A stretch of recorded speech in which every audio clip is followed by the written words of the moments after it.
Beneficial ownership transparency আইন বা কি বলে গোপনীয় কি বলে বেনিফিশিয়াল ওনারশিপ মানে সুবিধাভোগী মালিকানা মানে প্রতিষ্ঠানের সুবিধাভোগী মালিকানার যে পরিচয় এবং তাদের যে সম্পর্ক সেই তথ্যগুলো সব প্রকাশিত হবে বিষয় এই ধরনের একটা আইন এবং পাবলিকলি অ্যাক্সেসিবল রেজিস্টার এটা প্রতিষ্ঠা করতে হবে। এটা কেন বলছি, পৃথিবীর বিভিন্ন দেশে এই চর্চাটা আছে এবং তার সুফল তারা পাচ্ছে। আমি যাদের কথা বললাম যে ভালো ফল পেয়েছে তার সেখানে চর্চা আছে। আমরা কেন পারছি না, তার কারণ হচ্ছে এবং তার আমাদের যে নাই, এটাই কিন্তু অন্যতম কারণ। যেভাবে অর্থ পাচার, ব্যাংক সেক্টর লুট হয়েছে, ফাইন্যান্সিয়াল সেক্টর লুটপাট হয়েছে, লুটপাট হয়ে অর্থ পাচার হয়েছে, বেনামি প্রতিষ্ঠানের নামে লোন এবং অর্থ বিনিয়োগ করে তারা বিনিয়োগের নামে আমদানি রপ্তানি বাণিজ্যের নামে তারা অর্থ পাচার করেছে। So that something that must be control. এটা নিয়ন্ত্রণ করা ছাড়া কোনো উপায় নাই।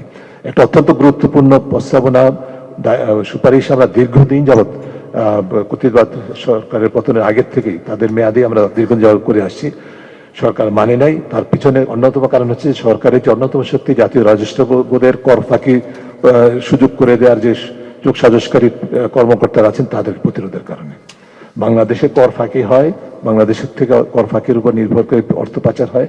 তার অন্যতম কারণ কিন্তু miss invoicing, over invoicing, under invoicing. এগুলোকে নিয়ন্ত্রণ করার জন্য যে আন্তর্জাতিক মাধ্যম আছে সেটা হচ্ছে কমন রিপোর্টিং স্ট্যান্ডার্ড, এটা প্রতিরোধ করার জন্য সেটি বাংলাদেশ অন্তর্ভুক্ত হয় নাই এখন পর্যন্ত। 120টার বেশি দেশ অন্তর্ভুক্ত হয়েছে। আমরা মনে করি সেটা অন্তর্ভুক্ত হওয়া দরকার এবং অনতিবিলম্বে সেটা হওয়া দরকার। পলিটিক্যাল ফাইন্যান্সে এবং ইলেকট্রাল ফাইন্যান্সে এখনকার যে হট টপিক, আপনারা যেগুলো নিয়ে খুবই রিপোর্ট করছেন এবং উদ্বেগ প্রকাশ করেন, জনগণ উদ্বেগ প্রকাশ করছে। আমাদের সুপারিশ ছিল, অন্যান্য কমিশনের সুপারিশ ছিল যে রাজনৈতিক অর্থায়ন এবং নির্বাচনী অর্থায়নে স্বচ্ছতার জন্য। অন্য কিছু বাদ দিলে আমাদের একটা খুব সিম্পল সুপারিশ আছে যেটি ঐকমত্য হয়েছে, কিন্তু কতটুকু বাস্তব হবে আমরা জানি না। সেটা হচ্ছে যারা জনপ্রতিনিধি নির্বাচিত হবেন, যেভাবেই তারা বিনিয়োগ করে, অর্থ বিনিয়োগ করে, পেশি বিনিয়োগ করে, ধর্ম বিনিয়োগ করে, বা যেভাবে পুরুষতান্ত্রিকতা বিনিয়োগ করে বা গরিষ্ঠতন্ত্রতা বিনিয়োগ করে তারা নির্বাচিত হচ্ছেন। তারপরে নির্বাচিত হওয়ার পর যেদিন তারা দায়িত্বটা গ্রহণ করবেন সেদিন থেকে 1 মাসের মধ্যে তাদের আয় ব্যয়ের হিসাব জমা দিবেন এবং প্রকাশ করবেন। প্রতি বছর সেটা নবায়ন করবেন পাবলিক ইনফরমেশনের জন্য। এটা আমি মনে করি অত্যন্ত গুরুত্বপূর্ণ একটা ম্যাজিক বুলেট। এটা যদি হয় বাংলাদেশে, একইভাবে একই জিনিসটা সরকারি সকল কর্মচারীরা করতে বাধ্য হবেন। তাহলে বাংলাদেশের দুর্নীতি নিয়ন্ত্রণ, আমরা যদি মনে করছি যে অসম্ভব হয়ে পড়ছে বা নিয়ন্ত্রণ হারাচ্ছি এবং অতীব মানে ঝুঁকিপূর্ণ দুর্নীতিগ্রস্ত দেশ হিসেবে আমরা পরিচিত হচ্ছি, তার থেকে উত্তরণের সুযোগ সৃষ্টি হবে যদি এই ধরনের কাজগুলো করা সম্ভব হয়। এরপরে আমরা বলি যে যেটা আমাদের অন্যান্য বিষয়ের পাশাপাশি দুর্নীতি যারা করেন তাদেরকে দৃষ্টান্তমূলকভাবে বিচার আয়তে আনতে হবে। এটা আমাদের সবসময়ের দাবি এবং প্রত্যাশা। এবং এটা ছাড়া কোনো দেশে দুর্নীতি নিয়ন্ত্রিত হয় নাই। যেসব দেশে ফলাফল দেখছি সবার উপরে, সেখানে দুর্নীতি করলে শাস্তি পেতে হয়। আমি আপনাদেরকে বলেছিলাম ডেনমার্কের সাথে বাংলাদেশের যে চুক্তিটা হয়েছে কি বলে বন্ধন নিয়ে, সেই ডেনমার্ক কিন্তু শতভাগ স্কোর করে নাই, এটা 89 পেয়েছে 100-র মধ্যে। অর্থাৎ সেখানে দুর্নীতি আছে। তার দৃষ্টান্ত যে কোম্পানির সাথে আমাদের চুক্তি হয়েছে সেটার মধ্যে আছে। ওই কোম্পানি রিসেন্টলি $49 মিলিয়ন জরিমানা দিয়েছে দুর্নীতির জন্য, অর্থাৎ শাস্তি পেয়েছে, নিয়ন্ত্রিত হয়ে হবে। এই যে এক্সাম্পলগুলো সেগুলো আমাদেরকে প্রতিষ্ঠা করতে হবে। আমাদেরকে শুধু এই প্রশ্নে যদি বলেই ফেললাম আমাদের যে পোর্ট রিলেটেড কন্ট্রাক্টের কথা, আমাদেরকে সজাগ থাকতে হবে যে এই কোম্পানি যারা $49 মিলিয়ন জরিমানা দিয়েছে সম্প্রতি অন্য একটা দেশের দুর্নীতির কারণে, এই একই চর্চা আমাদের দেশে করলে যেন ধরা পড়ে এবং যে বিচার হয়। এই কারণেই আমাদের এই চুক্তির স্বচ্ছতার চেয়েছিলাম আমরা। এরপরে আরেকটা জিনিস আমাদের ভুললে চলবে না, আমাদের সকল প্রতিষ্ঠান এবং সকল পেশা দলীয়করণ করা হয়েছে। দলীয়করণ, পেশার দলীয়করণ মানে পেশাগত দলীয়পনা, প্রতিষ্ঠানের দলীয়করণ মানে প্রাতিষ্ঠানিক দুর্বলতা, অকার্যকরতা। এই চর্চাটা অব্যাহত রেখে কোনোভাবেই সুশাসন প্রতিষ্ঠা হবে বাংলাদেশে বা দুর্নীতি নিয়ন্ত্রিত হবে, এটি প্রত্যাশা করা একটা পাইপ ড্রিম। কাজে রাজনৈতিক দলগুলোর কাছে আমাদের আকুল আবেদন, আপনারা এই চর্চাটা বন্ধ করেন। একদিন করেছেন, এটাকে আজকে উত্তরণ করতে পারবেন না, এটা একটা সময় নেবেন আপনারা, আমরা জানি, কিন্তু আর করবেন না। এবং দলীয়করণের মাধ্যমে যাদেরকে নিয়োগ দিয়েছেন তাদেরকে আবার এখন পুরস্কৃত করবেন, সেটাও করবেন না আর। দলীয়করণ পেশাগত যে পেশা যে বাংলাদেশে এমন কোনো পেশা নাই যেটা দলীয়করণ নেই। আমরা এই ঘরে যারা বসে আছি আমাদের পেশার মধ্যে দলীয়করণ কেন? এই দলীয়করণটা কেন হয়েছে? তার কারণ হচ্ছে রাজনৈতিক দলগুলো সেটা করেছে এবং আমরা সেই টোপে পা দিয়েছি। এই টোপে পা দেওয়াতে আমাদের নিজেদেরকে বন্ধ করতে হবে, রাজনৈতিক দলগুলোকে এই চর্চাটা বন্ধ করতে হবে, যাতে করে এই দলীয়করণ, পেশাগত দলীয়করণের মাধ্যমে প্রাতিষ্ঠানিক দলীয়করণ যেটা হয় সেই চর্চাটা থেকে আমরা উত্তরণ ঘটতে পারি। আর মিডিয়া ফ্রিডম বা গণমাধ্যমের স্বাধীনতা, সিভিক স্পেসেস উন্মুক্ততা, এটা বলা বাহুল্য। ইতিমধ্যে বলেছি বাংলাদেশ যে সমস্ত দেশগুলো ক্লোজড হিসাবে বিবেচিত তার মধ্যে একটা অত্যন্ত বিব্রতকর। সেই জায়গা থেকে উত্তরণ আমাদের করতেই হবে। অথচ এই দুদিন আগেও যে আমাদের প্রেস কনফারেন্সে আপনাদের সাথে কথা বলেছি, অনেক ঘটনা ঘটছে এখনো যে Bangladesh free media is under severe challenge. আমাদের কথাকে প্রতিবাদ করা হয় মৃদু আজকাল, কিন্তু একটা সময় আসছে, ইতিমধ্যে এসছে, পাঠ পর্যায়ে আমাদের গবেষকরা, তথ্য সংগ্রাহকরা ভীষণ হুমকির সম্মুখীন হচ্ছে। বলছে অপেক্ষা করেন, ক্ষমতায় যাই দেখাবো। আমি কোটিং, আমার তথ্য সংগ্রহকারদের এই কথা বলা হচ্ছে। So we are waiting to see what's going to happen. এই চর্চা বন্ধ করতে হবে। ক্ষমতার অবস্থান সবশেষ পয়েন্ট, রাজনৈতিক অবস্থান এবং ক্ষমতার অবস্থানকে দুর্নীতি করার, ক্ষমতার ব্যবহার করার যে লাইসেন্স হিসেবে বিবেচিত হয় বাংলাদেশে আপাদমস্ত সর্বোচ্চ থেকে সর্বনিম্ন পর্যন্ত, এই চর্চা যতদিন বন্ধ না হবে ততদিন পর্যন্ত আমরা দুর্নীতি নিয়ন্ত্রণ করতে পারবো। এই প্রত্যাশা করাটা খুবই কঠিন। আপনাদেরকে আমি বলছি, রাজনৈতিক দলগুলোকে আয়নার সামনে দাঁড়িয়ে নিজেদেরকে, আপনি সকল পরিবর্তন করে ফেলেন বলতেছেন, রাষ্ট্র কাঠামো পরিবর্তন করবেন, সুশাসন প্রতিষ্ঠা করবেন, দুর্নীতি নিয়ন্ত্রণ করবেন, আপনারা নতুন বাংলাদেশের কথা বলছেন, ভিন্ন ধরনের সরকারের কথা বলছেন, নিজেদের পরিবর্তনের কথা বলবেন না প্লিজ। নিজেদের পরিবর্তন করবেন। সরকার, রাজনৈতিক দলগুলোর কাছে আমাদের আহ্বান। ধন্যবাদ আপনাদেরকে।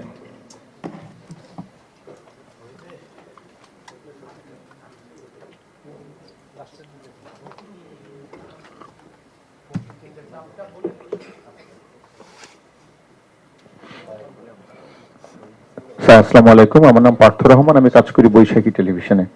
স্যার আপনারা চমৎকার একটি আপনারা যে চিত্র তুলে ধরেছেন এটার জন্য আপনাদেরকে ধন্যবাদ। আমার প্রশ্ন হচ্ছে স্যার, যে এই মুহূর্তে যদি কোনো রাজনৈতিক দল দেশের রাষ্ট্র ক্ষমতায় থাকতেন তাহলে আপনারা নিশ্চয়ই বলতেন যে এই দুর্নীতি কমাতে না পারা সেই রাজনৈতিক দলের একটি ব্যর্থতা। এখন যেহেতু কোনো রাজনৈতিক দল ক্ষমতায় নেই, 2 বছর ধরে অন্তর্বর্তী সরকার আছেন, এই যে ব্যর্থতা, দুর্নীতি কমতে না পারার ব্যর্থতা, এটির দায় কি আপনারা এই অন্তর্বর্তী সরকারকে দেবেন কিনা? আরেকটি প্রশ্ন হচ্ছে স্যার, যে আমরা দেখেছি স্যার আপনি নিজেও বলেছেন যে মন্ত্রণালয়ে যারা আমলা আছেন তারা অনেক দুর্নীতির সাথে জড়িত। তো এখন তো স্যার মন্ত্রণালয় চালান বিভিন্ন আপনার উপদেষ্টারা। এই মন্ত্রণালয়ে যে দুর্নীতি হয়েছে, এই সব দুর্নীতির সাথে উপদেষ্টাদের প্রত্যক্ষ কিংবা পরোক্ষ কোনো সংশ্লিষ্টতা আছে কিনা? আপনাদের এই মানে অনুসন্ধান কি বলে স্যার? স্যার ধন্যবাদ। দ্বিতীয় প্রশ্ন একটু আরেকটু বলেন সংক্ষেপে।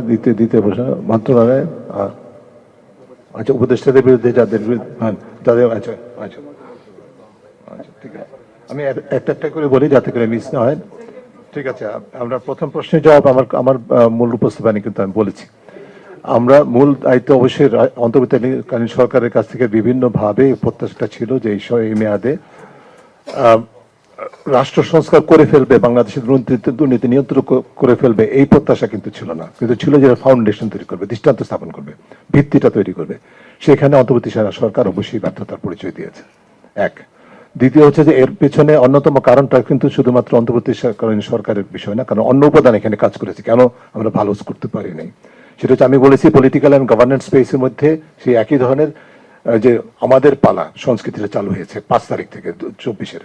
আমরা দেখেছি না, আপনারা দেখেছেন না, আপনারা রিপোর্ট করেছেন না, সারা দেশে দলবাজি, দখলবাজি, চাঁদাবাজি, বিভিন্ন ধরনের মামলা বাণিজ্য, গ্রেপ্তার বাণিজ্য ইত্যাদি কারা করেছে? আমলাতন্ত্রের মব তারা কারা করেছে? এই দলীয়করণ। সো সরকারের সাথে, অন্তর্বর্তী সরকারের ব্যর্থতার সাথে যুক্ত হয়েছে রাজনৈতিক দলগুলোর যে পুরনো সংস্কৃতিতে ফিরে আসা।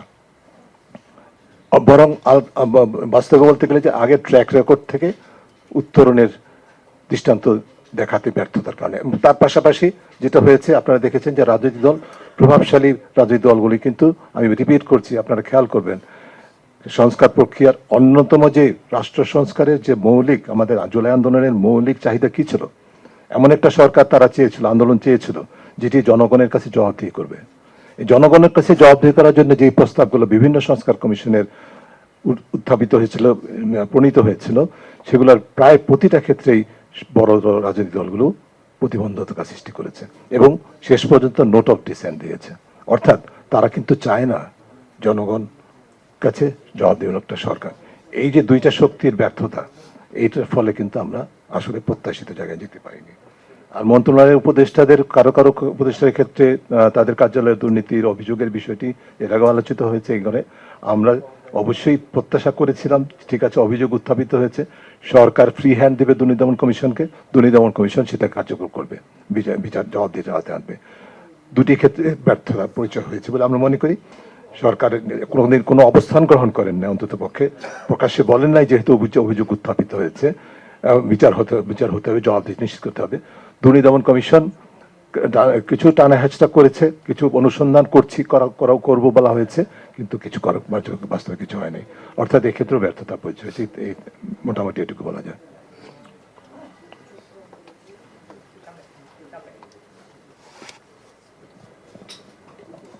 স্যার, একটা বিষয় পরিষ্কার করে বলবার জন্য, আমরা দুর্নীতিতে 13তম দেশ, শীর্ষ দুর্নীতিগ্রস্ত বা নিম্নরকম যাই বলি না কেন সেটা, আর হচ্ছে আমরা টোটাল 182টা দেশের মধ্যে 150তম। এই বিষয়টা যদি আরেকবার একটু বলতেন, এটা একটা বিষয় স্যার যেটা বলেছেন সামারি আকারে। দ্বিতীয় যে বিষয়টি সেটা হচ্ছে যে এই সরকার রাজনৈতিক কমিটমেন্ট তাদের ছিল না, কিন্তু জনগণের প্রতি কমিটমেন্ট ছিল, যেহেতু রাজনৈতিক সরকার নয়। তাহলে তারা যে চুক্তিটা করলো, বিশেষ করে আমেরিকার সাথে একটা চুক্তি আজকে হয়েছে, মানে গতকালকে জাপানের সাথে হয়েছে, ডিপি চট্টগ্রাম বন্দর দিয়ে দেওয়া হলো, অনেক কটা পোর্ট দিয়ে দেওয়া হলো, এই চুক্তিগুলো আমরা কোনো রাজনৈতিক সরকারের আমলেও কিন্তু এইভাবে করতে দেখিনি। এমনকি দুজন অর্থনীতিবিদ যারা আছে, যারা পরিকল্পনা কমিশনে দীর্ঘদিন কাজ করেছেন, তারা যে প্রকল্পগুলো তড়িঘড়ি করে, যে মেগা প্রকল্পের মতো করে যে প্রকল্পগুলো নেওয়া হচ্ছে, সেগুলো করে দিয়ে গেল।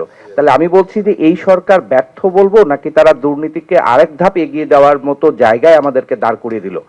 ছোট্ট একটা শেষ করবো উদাহরণ দিয়ে, যেমন পরবর্তী সরকার হবে, আপনারা বলছেন তারা দায়িত্ব পালন করবে, কিন্তু সেই প্রধানমন্ত্রী এসে কোথায় বসবাস করবেন? কারণ প্রধানমন্ত্রীর যে ভবনটা, গণভবন, সেটাকে আমরা জুলাই জাদুঘর ঘোষণা করেছি। তাহলে প্রধানমন্ত্রীর থাকার জন্য কোনো ব্যবস্থা কিন্তু আমরা করিনি, না করেই এটা করা হলো। তাহলে প্রধানমন্ত্রী এবং উপদেষ্টা মহোদয় উনি যেটা থাকেন, তিনি হচ্ছেন যমুনাতে থাকছেন, নতুন প্রধানমন্ত্রী সে কোথায় থাকবেন? তাহলে আমি কি একটা স্থায়ীভাবে বাংলাদেশে এই প্রবলেমগুলোকে কি আরেকটু জিয়ে রাখার উদ্যোগটা এই সরকার নিয়ে গেল কিনা, চুক্তি থেকে প্রধানমন্ত্রীর বাসভবন পর্যন্ত? আচ্ছা, আপনার দ্বিতীয় প্রশ্নের উত্তরটা আগে বলি। সেটা হচ্ছে যে আমরা আজকের আলোচনাটা এমন জায়গায় মধ্যেই রাখতে চাই যেটা আমাদের দুর্নীতির ধারণা সূচক রিলেটেড সরাসরি, এবং তার সাথে তার পেছনে কারণ ইত্যাদি বিশ্লেষণের মধ্যেই, এর বাইরে না যাওয়াটা ঠিক হবে, সঠিক হবে। তারপরেও দ্বিতীয় প্রশ্নের জবাব এটা বলবো যে অন্তর্বর্তী সরকার অবশ্যই স্বচ্ছতা চর্চাটা করতে ব্যর্থতার পরিচয় দিয়েছে, এবং এমনভাবে অনেক সিদ্ধান্ত হয়েছে, অনেক প্রতিবাদ সত্ত্বেও আমরা, বিশেষ করে আমরা অনেক ক্ষেত্রে প্রতিবাদ, যেগুলোর কথা বললেন, প্রতিবাদ করেছি।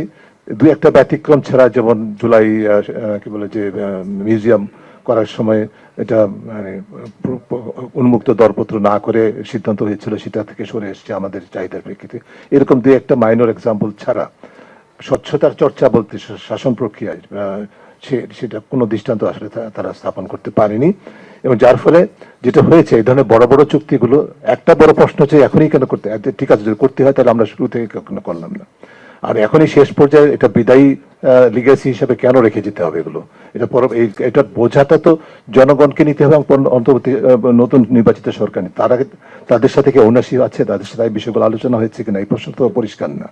কাজে এই যে ঝুঁকিগুলো নেওয়া হলো, সেগুলো, এই শর্তাবলীগুলো যতই সিক্রেট রাখুক না কেন, পরবর্তীতে প্রকাশিত হবে, সরকাররা জানবে, যারা ক্ষমতায় আসবে, দায়িত্বে আসবে, তাদের জন্য কি বোঝা সৃষ্টি করে গেল কিনা, দেশবাসীর জন্য বোঝা হলো কিনা, এই প্রশ্নগুলো কিন্তু অন্তর্বর্তীকালীন সরকারের, আমি মনে করি, আমি আগে এখানে বলেছিলাম যে তাদের নিজেদেরই একটা হোয়াইট পেপার, উন্মুক্ত প্রতিবেদন দেওয়া উচিত, একটা হ্যান্ড ওভার নোটস দেওয়া উচিত যে এই কাজগুলো করেছি, এর ইমপ্লিকেশন আপনার জন্য, নতুন সরকারের জন্য এইটি, আপনি একটু ভেবে দেখবেন।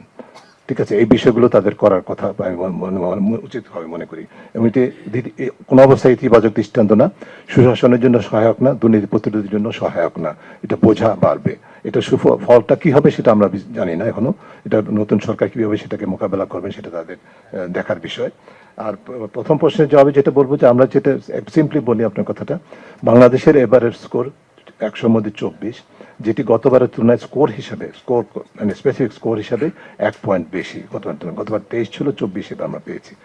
কিন্তু আমরা যদি স্কোরটাকে যেভাবে তালিকাটার মধ্যে হিসাব করা হয়, র্যাঙ্কিংটা দেখি নিচের দিক থেকে, তাহলে আমাদের অবস্থান 13তম, যেটি গত বছর ছিল 14তম, অর্থাৎ আমরা এক ধাপ নিচে নেমেছি। এর কারণটা হচ্ছে যে আমাদের এক ধাপ যে 1 পয়েন্ট যে স্কোর বেশি করেছি, সেটা হচ্ছে যে আমাদের জুলাই আন্দোলনের ইতিবাচক মূল্যায়ন। আন্দোলনটাকে তথ্যসূত্রগুলো মনে করেছে বাংলাদেশের পরিবর্তনের সুযোগ সৃষ্টি হয়েছে, অর্থাৎ তাদেরকে ভালো স্কোর দেওয়া যায়। ঠিক আছে, কারণ আন্দোলনটা চোরতন্ত্রের বিরুদ্ধে ছিল, যেটা দুর্নীতির মূল বিষয়, চূড়ান্ত রূপ। সেটাকে পরাজিত করা সম্ভব হয়েছিল যেই শক্তিকে, সেই শক্তিকে তারা ইতিবাচক স্কোর দিয়েছে।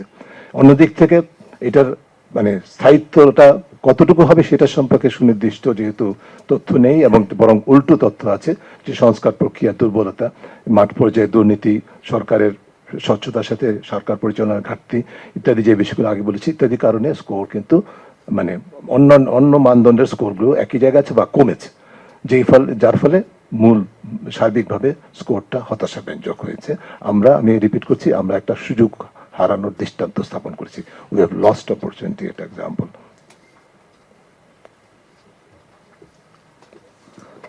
স্যার, আমরা দেখলাম যে আমরা তো 53-54 বছরে, আমার নাম হচ্ছে আনোয়ার ইব্রাহিম, আমি সমকালের রিপোর্টার।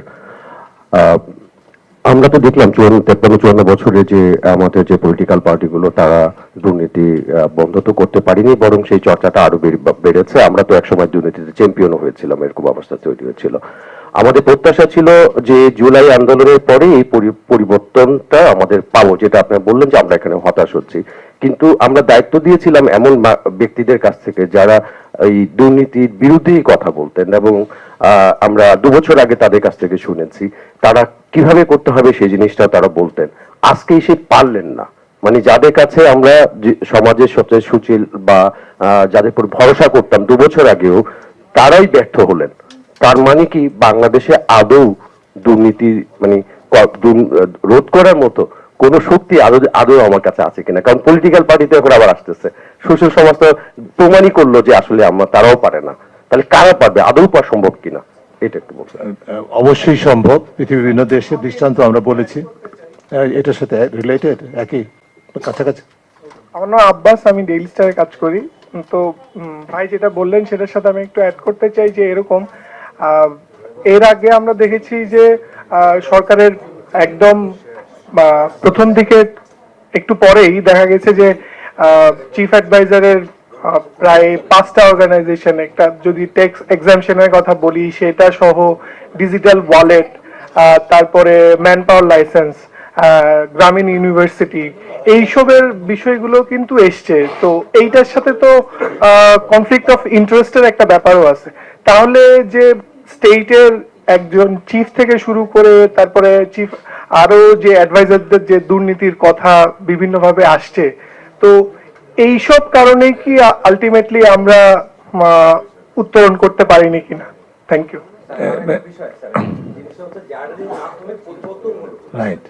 তাদের ক্ষেত্রেও কিন্তু একই রকম এই অভিযোগ আমরা পেয়েছি।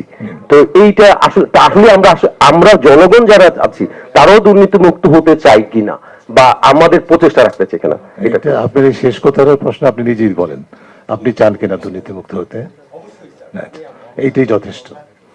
আমরা প্রত্যেকে যদি চাই তাহলে সেটা যথেষ্ট। চাওয়াটাকে শুধু চাইলেই তো হবে না, আমাদের নিজেদের ভূমিকা পালন করতে হবে। বাট আপনাদের 2-3 জনের প্রশ্নের জবাবে আমি যেটা বলি সেটা হচ্ছে যে মূলত আমাদের যেটা বুঝতে হবে যে ব্যর্থতার পরিচয় দিয়েছে অন্তর্বর্তী সরকার, এবং আমি আমার নিজের মনের কথাই আপনারা বলেছেন। আমাদের এই সরকারের কাছ থেকে আমি রিপিট করছি, এমন কোনো প্রত্যাশা যেন যে 1.5 বছরে milk and honey will be flowing, এমন না যে তারা স্বর্গরাজ্য করে দুর্নীতিমুক্ত দেশ করবে, রাষ্ট্র সংস্কার সম্পন্ন করবে। দ্যাট ওয়াজ নট এক্সপেক্টেড, ওইটা প্রত্যাশা ছিল না। কিন্তু এটার ভিত্তি স্থাপন করতে পারবে, দৃষ্টান্ত স্থাপন করে 2টা জিনিস করার সুযোগ ছিল, তাদের দায়িত্ব ছিল। একবার পবিত্র দায়িত্ব বলবো, রাষ্ট্র সংস্কারের পবিত্র দায়িত্ব ছিল এবং দুর্নীতি নিয়ন্ত্রণের পবিত্র দায়িত্ব তাদের ছিল, দৃষ্টান্ত স্থাপন 2টা ক্ষেত্রে। সেখানে আসলে ব্যর্থতার পরিচয় দিয়েছে তারা নিঃসন্দেহে। সংস্কারের ক্ষেত্রেও যেটুকু হয়েছে, তারা নিজেদের অদক্ষতার কারণে, নিজেদের কৌশলগত চিন্তা ভাবনার কারণে, বা সংস্কার কিভাবে করতে হবে, বাস্তবায়ন যেগুলো সুপারিশ সেগুলো কিভাবে বাস্তবায়ন করতে হবে সেগুলো সম্পর্কে কোনো তারা সুনির্দিষ্ট কৌশলবদ্ধ চিন্তা ভাবনা করে নাই, কোনো পরিকল্পনা করে নাই, অ্যাডহক ভিত্তিতে কাজ করে। আচ্ছা, এটা করতে হবে, একজন বললো আচ্ছা ঠিক আছে করি, আরেকজন বললো না এটা করা যাবে না, পরের দিন সেটাকে বাতিল করি। এই ধরনের হয়েছে, অ্যাডহকিজম হয়েছে। আচ্ছা, এটা এক। তারপর যেগুলো হয়েছে, যে রিফর্ম কমিশনগুলো হয়েছে 11টা, সেগুলোর ক্ষেত্রে কি চিত্র হয়েছে আপনারা দেখতে পেয়েছেন। আমি সেগুলো বিস্তারিত বলার সুযোগ নেই এবং এই আলোচনার বাইরে চলে যাব, সেখানে আমি যেতে চাই না। তবে মূল বিষয়টা হচ্ছে যে এই সংস্কার বাস্তবায়নের পথে প্রতিবন্ধকতা, যেরকম কৌশলটা কিভাবে বাস্তবায়ন করবো সেরকম চিন্তা করা হয় নাই, কিভাবে প্রতিকূলতাকে মোকাবেলা করবো সেটাও চিন্তা করা হয় নাই। আমি এটা জোর গলায় বলতে পারি যে সরকারকে সুনির্দিষ্টভাবে প্রশ্ন করার পরেও সরকার সেই বিষয়ে প্রশ্নটাকে গুরুত্ব দেয় নাই। যে আমরা সবাই সংস্কার চাচ্ছি, কিন্তু যারা সংস্কার বিরোধী বা সংস্কার প্রতিহত করতে পারবে তাদেরকে কিভাবে মোকাবেলা করব, এটাকে আমরা চিন্তা করেছি। এই প্রশ্নের জবাব হেসে উড়িয়ে দেওয়া হয়েছে, না না এটা কোনো বিষয় না। তো যার ফলে যে প্রতিবন্ধকতা যারা যে সূত্রগুলো থেকে আসে সেখানে তারাই কিন্তু প্রিভেল করেছে, তারা বিজয়ী হয়েছে। তারাই তাদের সিদ্ধান্তেই তাদের পছন্দ অপছন্দের উপর নির্ভর করে যতটুকু হয়েছে রাষ্ট্র কাঠামো ততটুকুই তথাকথিত সংস্কার হয়েছে। তারপর আমি আশাহত হতে চাই না, কারণ এই কাগজটা আপনাদের কথা বলছি, যারা কাদের কাছ থেকে প্রত্যাশিত, রাজনৈতিক দলগুলো তো ক্ষমতায় থাকবে, তাদের উপরেই আমাদের প্রত্যাশা থাকবে। অন্তর্বর্তী সরকার বা কেয়ারটেকার গভর্নমেন্ট এসে সরকার দেশের সংস্কার করে ফেলবে, সেটা কিন্তু আশা করাটা আমাদের সঠিক হয় না। রাজনৈতিক দলগুলো সবসময় ক্ষমতায় থাকবে, তাদের কাছে দায়িত্ব প্রত্যাশা হবে। আমরা গণতন্ত্রের কথা বলি, দুর্নীতি নিয়ন্ত্রণের কথা বলি, সুশাসনের কথা বলি, যে প্রতিষ্ঠানগুলোর উপরে এই বিষয়গুলো অর্জনের দায়িত্ব, তার মধ্যে শীর্ষে তো রাজনৈতিক দল। রাজনৈতিক দল যদি অঙ্গীকার যেগুলো আজকে করছে আপনাদের সামনে ভোটের আগের দিন, ভোটের আগে যে অঙ্গীকারগুলো করছে, সেগুলো যদি সত্যিকার অর্থে তারা বাস্তবায়নের জন্য দৃষ্টান্ত স্থাপন করতে পারে, তাহলে বাংলাদেশের দুর্নীতি নিয়ন্ত্রণ করা আসলে কোনো অবস্থায় কঠিন কাজ না। আপনি বিবেচনা করতে পারেন যে প্রতিবন্ধকতাগুলো অন্তর্বর্তী সরকার প্রতিহত করতে পারে নাই, রাজনৈতিক সরকারকে তার তুলনায় অনেক বহুগুণে শক্তি পেয়ে তাদের ক্ষমতার ভিত্তি কি জনগণ। আমরা শুরুতে বলেছিলাম যে অন্তর্বর্তীকালের ক্ষমতার ভিত্তিও জনগণ, কারণ জনগণ তাদেরকে বসিয়েছিল, কিন্তু এই আত্মবিশ্বাসটা অন্তর্বর্তী সরকার দেখাতে পারেনি, সেটা চর্চা করতে পারেনি। তারা আমলাতন্ত্রের হাতে জিম্মি হয়েছে, তারা পিছনের শক্তির হাতে জিম্মি হয়েছে, যেভাবে তারা পরিচালনা করতেছে সেভাবে পরিচালিত হয়েছে। সেই আত্মবিশ্বাস দেখাতে পারে নিজেরা। এই যে আপনারা বললেন যে গ্রামীণের দৃষ্টান্ত দিলেন, এরকম অসংখ্য দৃষ্টান্ত আছে। একটা অন্যতম জিনিস, কয়েকটা জিনিস ফ্ল্যাগশিপ অন্তর্বর্তী সরকারের, যেমন স্বচ্ছতার ঘাটতি, এটা অন্তর্বর্তী সরকার অ্যাবসলিউটলি উইদাউট এনি কোয়েশ্চেন, অন্তর্ভুক্তিমূলক সিদ্ধান্ত উইদাউট এনি কোয়েশ্চেন তারা সিদ্ধান্ত গ্রহণ করছে অলমোস্ট অথরিটেরিয়ান ওয়েতে। এই জায়গাটা আরো বেশি একটা ফ্ল্যাগশিপ তাদের, সেটা হচ্ছে যে কনফ্লিক্ট অফ স্বার্থের দ্বন্দ্ব। What is difference between what is public and what is private. আমার রাষ্ট্রীয় বা জনগণের স্বার্থ আর নিজের স্বার্থ, এই দুইটার মধ্যে বিভাজন করতে না পারলে, আমি যদি তারতম্য করতে না পারি, একটা থেকে আরেকটাকে সরিয়ে রাখতে না পারি, তাহলে আমার দায়িত্ব নেওয়া উচিত না। যারা দায়িত্ব নিয়েছেন করতে পারেন নাই বিভাজন, ওই ব্যক্তি স্বার্থের থেকে স্বার্থকে সরকারি স্বার্থের সাথে একাকার করেছেন, ব্যক্তি স্বার্থ প্রমোট করার জন্য সরকারি সিদ্ধান্ত গ্রহণ করেছেন, তারা সেটা উপযুক্ত ছিলেন না বলে আমি মনে করি। সো আমাদের নিয়ন্ত্রণ অবশ্যই সম্ভব, সেই পূর্ব শর্তগুলো আমি আগে আলোচনা করেছি, বিস্তারিত যাওয়ার সুযোগ নেই। অন্য কোনো স্পেসিফিক কোয়েশ্চেন থাকলে বলেন।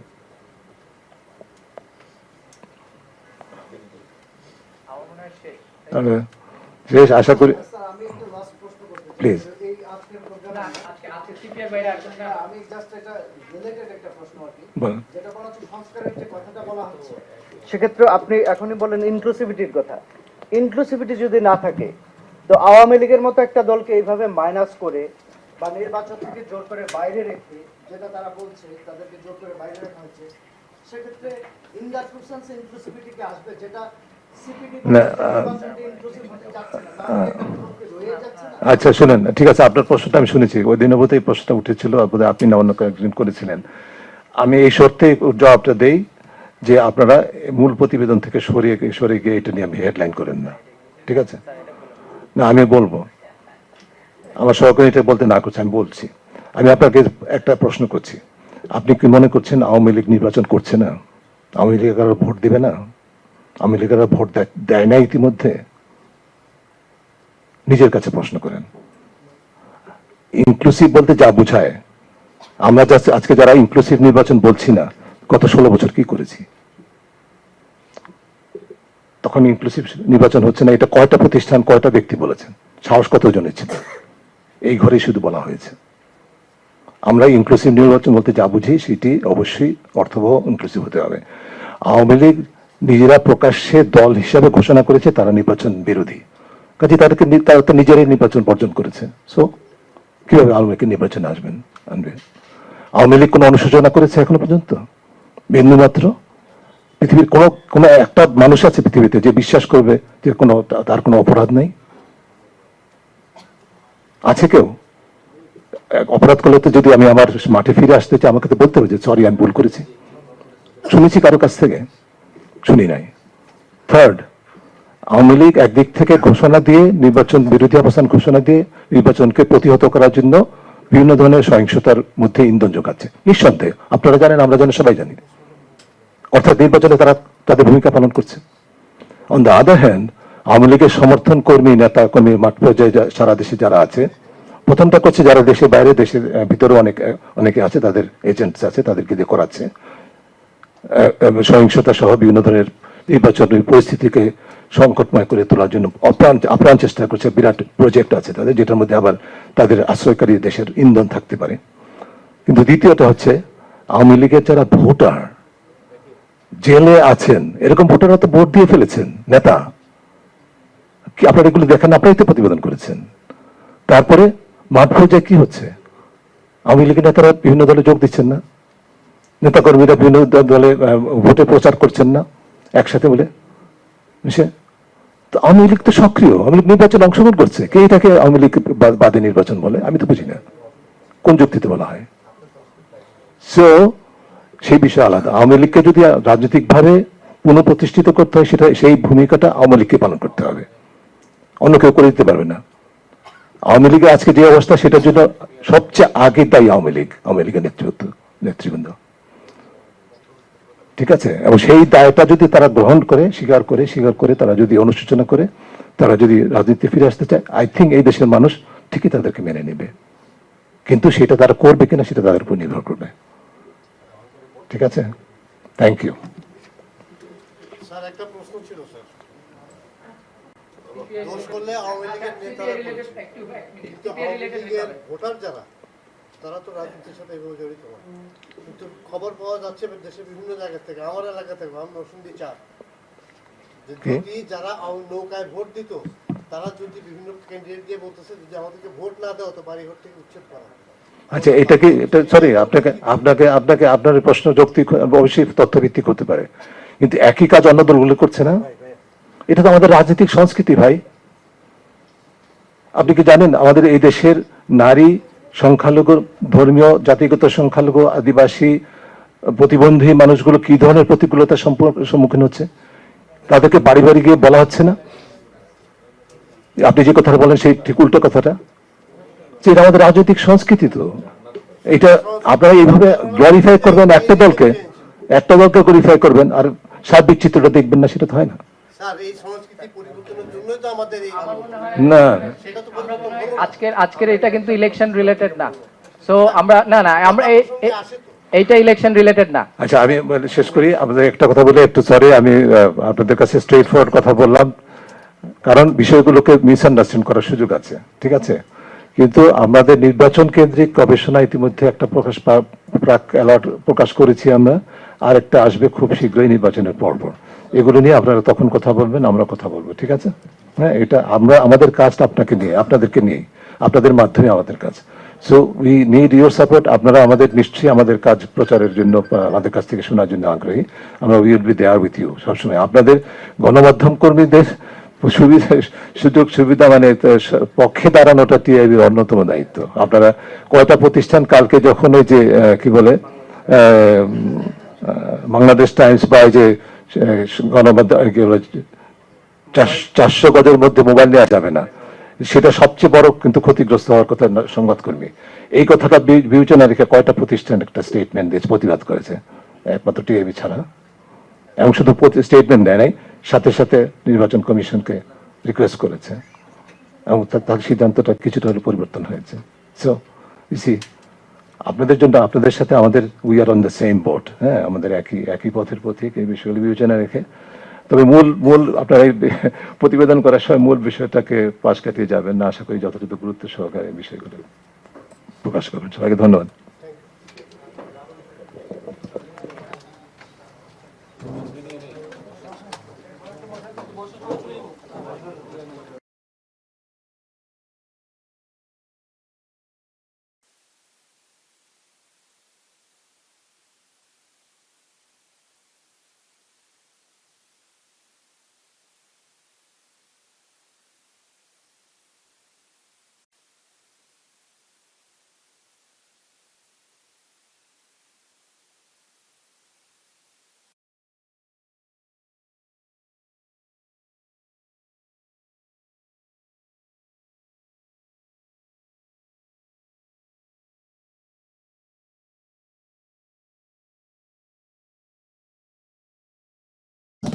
তারা প্রকাশ করে আসছে এবং এর মধ্যে মূলত কয়েকটা মানদণ্ডে, দুই ধরনের মানদণ্ডে দুর্নীতির ধারণা সূচক প্রণীত হয়। তার মধ্যে একটা হচ্ছে যে অ্যাবিউজ অফ পাওয়ার, অর্থাৎ ক্ষমতার অপব্যবহারের মাধ্যমে দুর্নীতি যেটি, সেটা সরকারি অফিস ফর প্রাইভেট গেইন, ব্যক্তিগত স্বার্থে বা প্রাতিষ্ঠানিক মানে গোষ্ঠী স্বার্থে ক্ষমতার অপব্যবহার করা। ব্যুরোক্রেসি যে উপাদানগুলো তার মধ্যে আছে ব্রাইবারি বা কিকব্যাক, যেগুলো মিসঅ্যাপ্রোপ্রিয়েশন অফ গভর্নমেন্ট বা সরকারি নেপোটিজম, তারপরে স্টেট ক্যাপচার, বিশেষ করে বড় রাষ্ট্রীয় গুরুত্বপূর্ণ প্রতিষ্ঠান এবং খাতকে দখল করে নেওয়া হয়। আর অন্যদিক থেকে আবার যেগুলো হচ্ছে যে এই রাষ্ট্রের বা সংশ্লিষ্ট দেশের দুর্নীতি প্রতিরোধক সক্ষমতা কী ধরনের আছে সেগুলো আপনারা জানেন, আমি এটাতে সময় ব্যয় করছি না। আমরা বাংলাদেশ 2001 সাল থেকে, বাংলাদেশ দেশে 1996 সাল থেকে কাজ করছে। প্রথম পর্যায়ে আমাদের এই সূচকে অন্তর্ভুক্ত ছিল না। তার পিছনে কারণ ছিল যে যেই ধরনের মানদণ্ড অনুসরণ করে বা যে ধরনের তথ্যসূত্র উপর নির্ভর করে এই সূচকটি প্রণীত হয় সেগুলো ওই সময় বাংলাদেশের ক্ষেত্রে প্রযোজ্য ছিল না বা সাফিসিয়েন্ট সার্ভে ছিল না। এই সূচকটি প্রণয়ন করে থাকে, আমি খুব সংক্ষেপে মেথডটা প্রসেসটা বলছি আপনাদের। আমাদের যে ওয়েবসাইটে বিস্তারিত সময় যেটা ছিল, এটি develop, calculated and verified by internationally reputed research institutions and experts.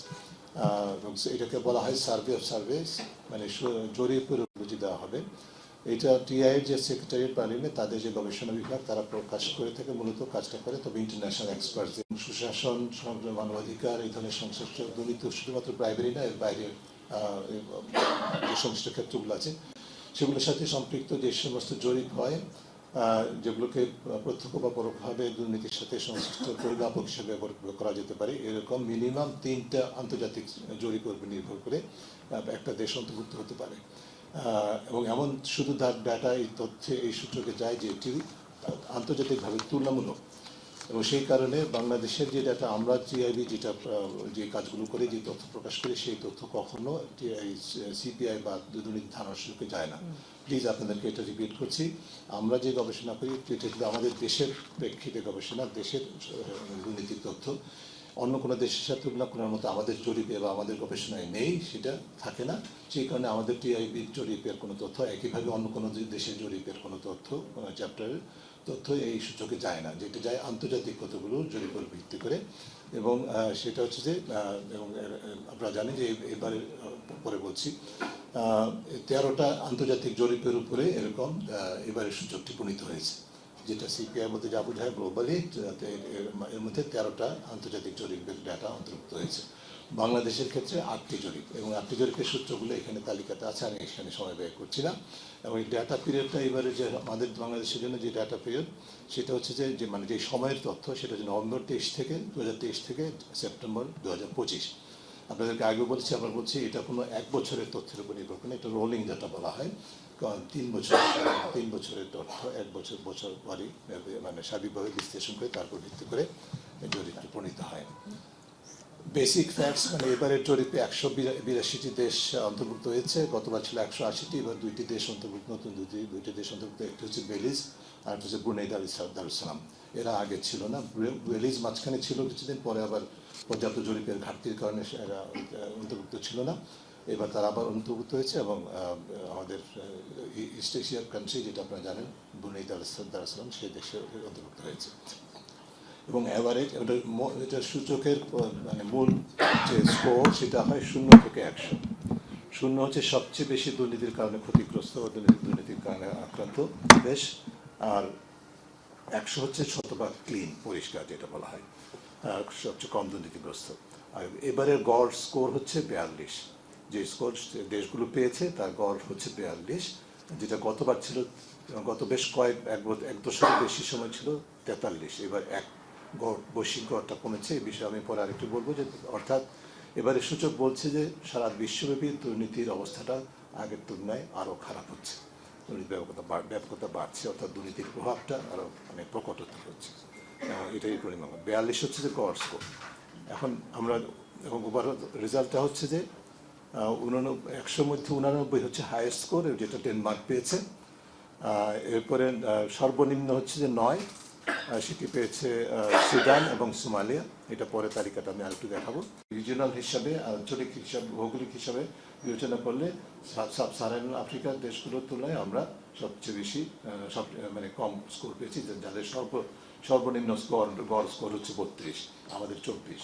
একইভাবে যেটা রেজিম টাইপ, অর্থাৎ গভর্নমেন্টের চরিত্র, full democracy, flawed democracy, hybrid democracy, hybrid regime এবং অথরিটেরিয়ান। আপনারা দেখেন অথরিটেরিয়ান 59টা দেশ আছে যাদের গড় স্কোর 29, আমাদের স্কোর 24। আবার একইভাবে সিভিক পেসের মানদণ্ডে 29টা দেশ আছে যারা ক্লোজড, তাদের এবং তার মধ্যে তাদের গড় স্কোর 30, আমাদের স্কোর 24।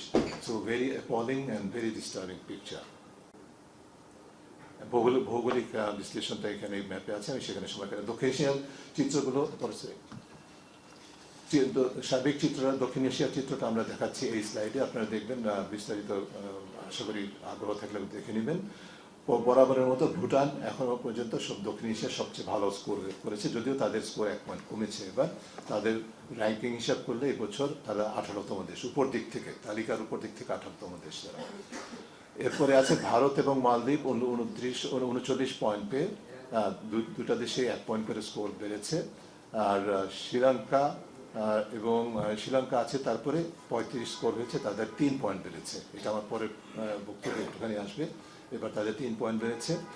আর নেপালের গতবারের মতো আছে। আর হচ্ছে যে আফগানিস্তানের স্কোর 1 পয়েন্ট কমেছে। বাংলাদেশ 23 থেকে 24 হয়েছে।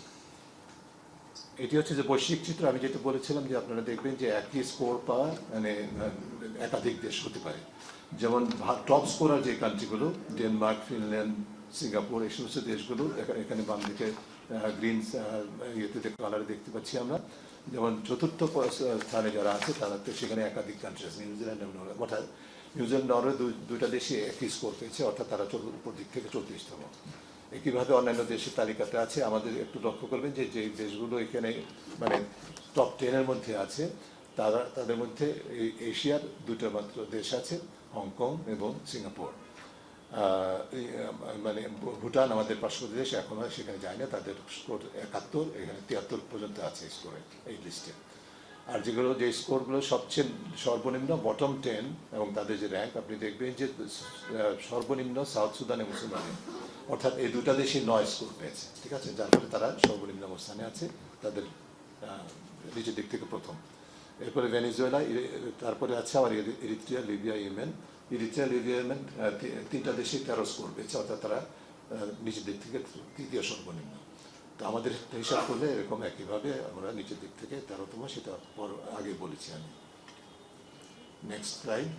এরপর আরও কিছু হাইলাইট, যেটা আমরা অন্যান্য যারা হাই পারফরমার্স কান্ট্রিগুলো আছে, ভালো ফল করে, তার মধ্যে ভুটান আগে বলেছি, ভুটানের সাথে জাপান একই স্কোর পেয়েছে 71।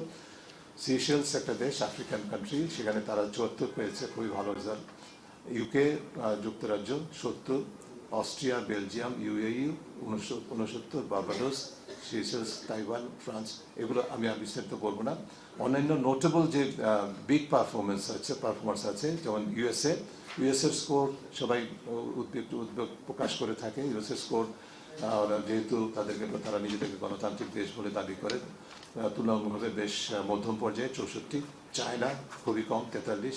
ভারত বড় দেশ হিসেবে 39, কম হিসেবে ধরে নেওয়া হয়। রাশিয়া খুবই interesting, one of the big powers of the world, তাদের স্কোর বাংলাদেশের চেয়েও কম, 22। So there are some signals from here. অন্যান্য যারা এশিয়ান কান্ট্রিগুলো, আমাদের পার্শ্ববর্তী অঞ্চলে এশিয়া এবং এশিয়া প্যাসিফিক কান্ট্রিগুলো, সেগুলোর লিস্টগুলো এখানে, স্কোরগুলো এখানে আছে, আমি সময় ব্যয় করছি না, সেখানে আপনারা দেখবেন। আমাদের সাথে একই স্কোর পেয়ে 13তম অবস্থানে আছে সেন্ট্রাল আফ্রিকান রিপাবলিক, প্যারাগুয়ে এবং আমরা, তিনটা দেশ একই স্কোর 24 পেয়েছে। এখানে আমি এই স্লাইডের ডান দিকের অংশটাতে একটা জিনিস আপনাদের সাথে তুলে ধরছি, সেটা হচ্ছে সেটাকে আমরা গ্লোবাল ইকোনমি অফ করাপশন বলি। দুর্নীতির যে বৈশ্বিক একটা অর্থনীতি আছে, অর্থাৎ চাহিদা এবং সরবরাহ, বাংলাদেশের মতো দেশে যে চোরতন্ত্র হয় এর ফলে একটা বিশাল প্রভাব কিন্তু আমাদের দেশ থেকে অর্থ পাচার হয় সেটার উপর পড়ে। যে দেশ আমাদের ব্যর্থতা যে আমরা অর্থ পাচার প্রতিরোধ করতে পারি না, এটা আমাদের অবশ্যই সক্ষমতার ঘাটতি হতে পারে, আমাদের চোরতন্ত্রের নিয়ন্ত্রণের ঘাটতি ইত্যাদি কারণে। কিন্তু এটার একটা এটা আমরা হচ্ছে সাপ্লাই সাইড, আমরা দুর্নীতির সরবরাহ করছি, দুর্নীতির ফসল বিদেশে পাচার করছি। কিন্তু যে দেশগুলোতে যাচ্ছে সেটা হচ্ছে চাহিদাকারী দেশ। আমাদের মধ্যে দেশের দুর্নীতি বৃদ্ধি পেলে বিশ্বের অনেক দেশ আছে তারা লাভবান হয়, এবং সেই লাভবান দেশগুলো বাংলাদেশের ক্ষেত্রে আরও অনেক দেশ আছে। বাংলাদেশের ক্ষেত্রে যে দেশগুলো আমরা জানি সবচেয়ে বেশি অর্থ পাচারের ডেস্টিনেশন, তাদের চিত্রটা দেখেন। সিঙ্গাপুর আমাদের চেয়ে অনেক ভালো স্কোর করেছে, 84। অথচ সিঙ্গাপুর মানে এই স্কোর 84, তাদের অবস্থান উপর থেকে তৃতীয়, অথচ তারা হচ্ছে one of the top destinations of বাংলাদেশের করাপ্ট মানি। ঠিক আছে, ওরা একটা ডিমান্ড সাইড আমাদের। একইভাবে সুইজারল্যান্ড দ্বিতীয়, অস্ট্রেলিয়া, হংকং, এই সমস্ত দেশগুলোতে আমাদের অর্থ পাচার হয়। কানাডা, সেখানে আমাদের অর্থ পাচার হয়। UK for example, UK is one of the largest destination of বাংলাদেশের স্টোলেন মানি। তারা 75 স্কোর পেয়েছে, 70 স্কোর পেয়েছে 20তম অবস্থানে, এবং আমরা পেয়েছি 24 স্কোর এবং 13তম অবস্থানে নিচের দিক থেকে। সো আপনারা দেখতে পাচ্ছেন যে আসলে একটা দ্যার ইজ এ মানে ডিলেমা, ডাইকোটমি গ্লোবাল ইকোনমিতে, যে দুর্নীতির যে বিকাশটা ঘটে সেটা আমরা অবশ্যই দায়টা আমাদেরকে নিতে হয়, কিন্তু এটা চাহিদাটার কারণে কিন্তু এটা নিয়ন্ত্রণ, বিশেষ করে অর্থ পাচার চোরতন্ত্র নিয়ন্ত্রণ করাটা খুব ডিফিকাল্ট হয়, এবং পাচারকৃত অর্থ ফিরে করাটা অনেক ডিফিকাল্ট হয়। সেটা নিয়ে আপনাদের সাথে আগেও আলোচনা করেছি, পরবর্তীতে আমরা দরকার আলোচনা করতে পারবো। সার্বিকভাবে বৈশ্বিক যেটা টিআই যেটা এবার বলছে, বৈশ্বিকভাবে হতাশাব্যঞ্জক চিত্র বিরাজ করছে। কোনো দেশই শতভাগ স্কোর করে নাই, এবং most countries have failed to make progress. বেশিরভাগ দেশই উন্নতি করতে ব্যর্থ হয়েছে। যে কথাগুলো আমি আগে বলেছি সেগুলো রিপিট না করে যেটা বলতে চাই যে আমাদের এই সূচকের মতে ওয়ার্ল্ডের বিশ্বের 80%-এরও বেশি জনগণ যারা ভেরি সিরিয়াস করাপশন প্রবলেম আওতাভুক্ত দেশগুলো তাদের মধ্যে বসবাস করছে। অর্থাৎ যে সমস্ত দেশগুলো গড় স্কোর যে 42 তার তুলনায় কম যে স্কোর পেয়েছে, সেই সমস্ত দেশগুলোকে বিশ্বের 80% মানুষের বসবাস, আমরা তার অন্তর্ভুক্ত, এবং আমরা তাদের মতো ভেরি সিরিয়াস করাপশন প্রবলেম দ্বারা জর্জরিত। এবং যদি বৈশ্বিকভাবে সত্য টিআই যেটা বলছে দুর্নীতি নিয়ন্ত্রণযোগ্য, মানে এমন না যে মেনে নিতে হবে, নিয়ন্ত্রণ করা সম্ভব। কিছু কান্ট্রি আছে যেগুলো ভালো করেছে, যেমন এখানে আমি একটা তথ্য আপনাদেরকে বলি, 11.53%, অর্থাৎ 21টা দেশ 182টা দেশের মধ্যে, যারা 2012 থেকে হিসাব করে যে গড় ট্রেন্ড অ্যানালিসিস করা হয়েছে তার উপর ভিত্তি করে বলা হচ্ছে যে এরা ভালো সিগনিফিক্যান্ট ইমপ্রুভমেন্ট করতে পেরেছে। 21টা দেশ 182টার মধ্যে গত 2012 থেকে এই পর্যন্ত ট্রেন্ড অ্যানালাইসিস দেখাচ্ছে তারা সিগনিফিক্যান্টলি ইমপ্রুভ করেছে, এবং তার মধ্যে এশিয়া প্যাসিফিকে 8টা দেশ আছে, আমেরিকাতে 2টা, ইস্ট ইউরোপ অ্যান্ড সেন্ট্রাল এশিয়াতে 7টা, মিডল ইস্ট এবং নর্থ আমেরিকাতে কোনো দেশই নাই, সাব সাহারান আফ্রিকাতে 7টি, এবং ওয়েস্টার্ন ইউরোপ এবং ইউরোপিয়ান কান্ট্রিতে 31টার মধ্যে 7টি দেশ। আমাদের দক্ষিণ এশিয়ায় এই মানদণ্ডে কেউ পড়ে নেই, যদিও আমাদের ভুটানের পারফরমেন্স খুবই ভালো।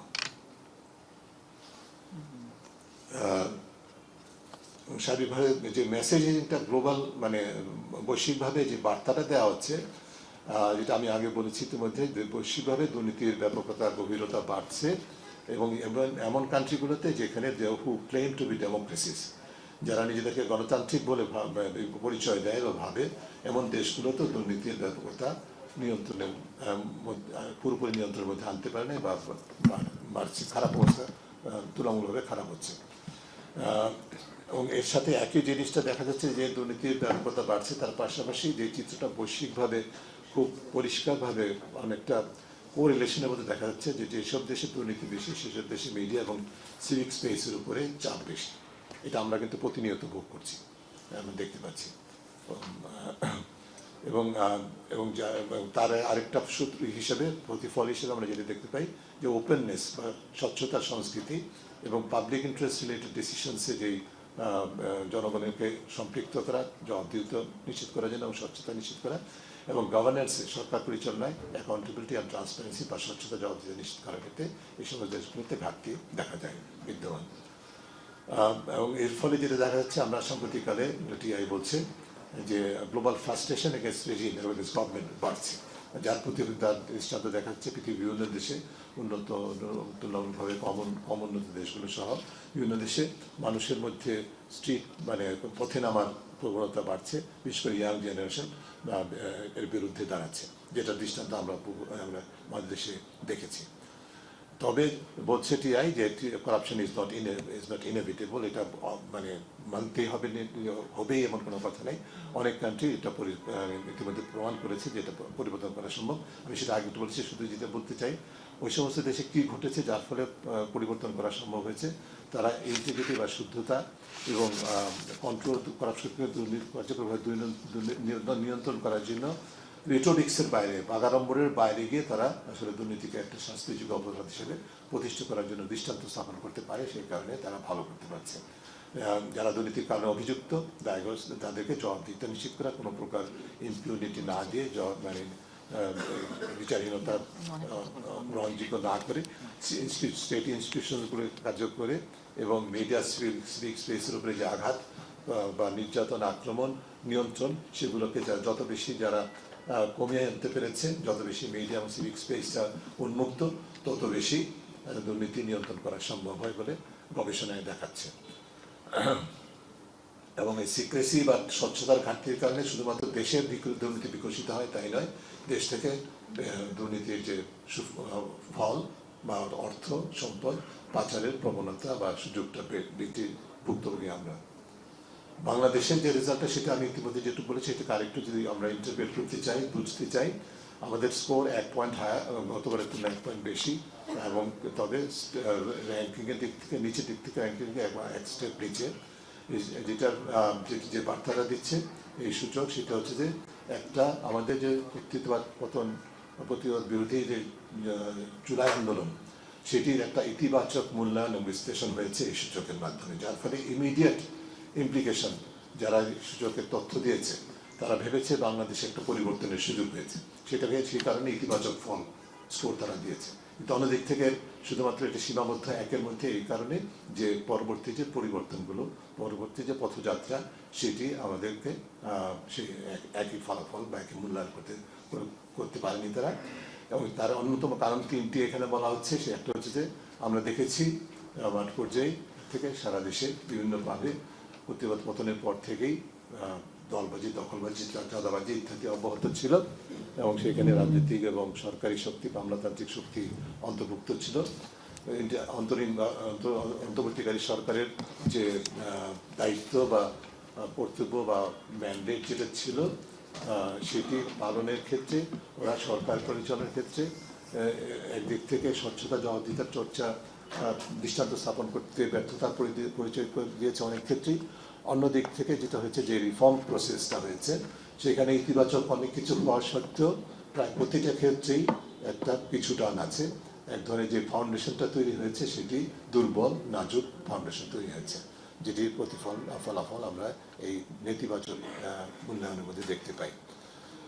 আমাদের এই রেজাল্টটা যেটা, সেটা মানে যে সমস্ত দেশগুলো মোটামুটিভাবে আমাদের মতো সমপর্যায়ের স্কোরে ছিল, এই যে 2012 থেকে 2025 পর্যন্ত আমাদের মতো বা আমার তুলনায় এমনকি কম স্কোর পেয়ে যাত্রা করেছে 2012 থেকে, তার মধ্যে বেশ কিছু দেশ বাংলাদেশের তুলনায় অনেক ভালো করেছে, তারা এগিয়ে যাচ্ছে, তাদের স্কোর অনেক উন্নত হয়েছে। যার মধ্যে আছে, এখানে উল্লেখ করা হচ্ছে, এই তালিকা আমার না, এটা টিআই থেকে বলছে ওরা, নেপাল, লাওস, ভিয়েতনাম, তিমোর লিস্টে অর্থাৎ পূর্ব Timor, Ukraine, Angola, Sri Lanka recently, যারা সাকসেসফুলি ম্যানেজ করেছে করাপশনকে কন্ট্রোল করার জন্য এবং স্কোর ভালো পাওয়ার জন্য ভালো পেতে সফল হয়েছে।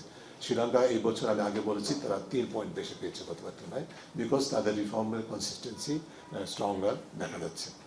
এবং এর পেছনে অন্যতম কারণটাই হলো, আমি রিপিট করছি, যে comprehensive and strategic institution reform. Pick and choose reform করে নাই তারা, তারা কম্প্রিহেন্সিভলি স্ট্র্যাটেজিক্যালি কৌশলগতভাবে করেছে, যেটার সুফল তারা পাওয়া শুরু করেছে। এবং ডিজিটালাইজেশন করেছে পাবলিক সেক্টরে, খুবই ইম্পর্টেন্ট, যেটা আমাদের দীর্ঘদিনের প্রত্যাশা ছিল, আমরা সেদিকে যেতে পারিনি পুরোপুরি। পাশাপাশি যেটা হয়েছে যে যারা দুর্নীতি করে তাদেরকে বিচার আওতায় আনতে তারা সক্ষম হয়েছে। ইত্যাদি কারণে সুফলগুলো তারা পেয়েছে, এবং বিশেষ করে পলিটিক্যাল, গভর্নমেন্টাল এবং কর্পোরেট করাপশন সেটাকে কার্যকরভাবে নিয়ন্ত্রণ করা এবং এই খাতগুলোতে স্বচ্ছতা প্রতিষ্ঠা করা, এগুলোর সাফল্যের ফলাফলটা দুর্নীতি নিয়ন্ত্রণে তারা দেখাতে পেরেছে, এবং যার ফলে তাদের স্কোর আগের তুলনায় বেড়ে গেছে। আমরা সেটাতে ব্যর্থ হয়েছি। আমাদের চিত্র বিশ্লেষণটা আর একটুখানি শেষ করার আগে আমরা একটা অপরচুনিটি লস করেছি বলে মনে করি, আমরা টিআইবি মনে করি এটি। আমরা এই টিআইবি বিশ্লেষণের সাথে একমত হয়ে বলছি, আমাদের যে সম্ভাবনা তৈরি হয়েছিল 24-এর গণঅভ্যুত্থানের পরে চোরতন্ত্র পতনের মাধ্যমে, এবং এক ধরনের ধারণা এবং প্রত্যাশা তৈরি হয়েছিল যে চোরতন্ত্রের বাস্তব পরিবর্তন করবে, চোরতন্ত্র শুধু ব্যাকসিটে যাবে সেটা নয়, কিন্তু পরবর্তী এবং সেটার ইতিবাচক সুফলে যেরকম কিছুটা প্রতিফলন ঘটেছে, অন্যদিক থেকে পরবর্তীতে দেখা যাচ্ছে যে ব্যাকসিটে শুধুমাত্র আছে, পতন হয়নি কর্তৃত্ব চোরতন্ত্র, যে কারণে এবং তার বিভিন্ন উপাদানগুলো আমি ইতিমধ্যে বলেছি, সেগুলোর কারণে আমাদের আসল ফলাফল যেভাবে প্রত্যাশা ছিল আমাদের জাতি হিসাবে, এই দেশের মানুষ হিসাবে, নাগরিক হিসাবে, সেদিকে আমরা অগ্রগতি করতে পারিনি। এবং সেখানে কয়েকটা জিনিস রিপিট করছি, যে এই ফাউন্ডেশন ফর স্টেট রিফর্ম, রাষ্ট্র সংস্কারের যে ভিত্তিটা তৈরি হয়েছে, সেখানে ফ্র্যাজিলিটি বা ভঙ্গুর একটা অবস্থা বা দুর্বল একটা অবস্থা আছে। সেখানে কি কাজ করেছে? কোনো কৌশল কাজ করে না, অ্যাডভোকিজম কাজ করেছে। পলিটিক্যাল অ্যান্ড ব্যুরোক্রেটিক রেজিস্ট্যান্স, রাজনৈতিক এবং আমলাতান্ত্রিক প্রতিরোধ এখানে কাজ করেছে। রাষ্ট্র সংস্কারের পর্যালোচনায়, রাষ্ট্র সংস্কার বিষয়ক আলোচনায় রাজনৈতিক দলগুলো যে সমস্ত সুপারিশের মাধ্যমে সরকারকে জনগণের কাছে জবাবদিহি করা সম্ভব, সেগুলোর বিরুদ্ধে দাঁড়িয়েছে, নোট অফ ডিসেন্ট দিয়েছে। অন্যদিক থেকে আমলাতন্ত্র সরকারের যখন অর্ডিন্যান্স প্রণয়ন হয়েছে, সেখানে প্রতিরোধ সৃষ্টি করেছে। প্রতিটা অর্ডিন্যান্স আমরা আপনাদের মাধ্যমে ইতিমধ্যে প্রকাশ করেছি, যেগুলো আমরা বিশ্লেষণ করছি।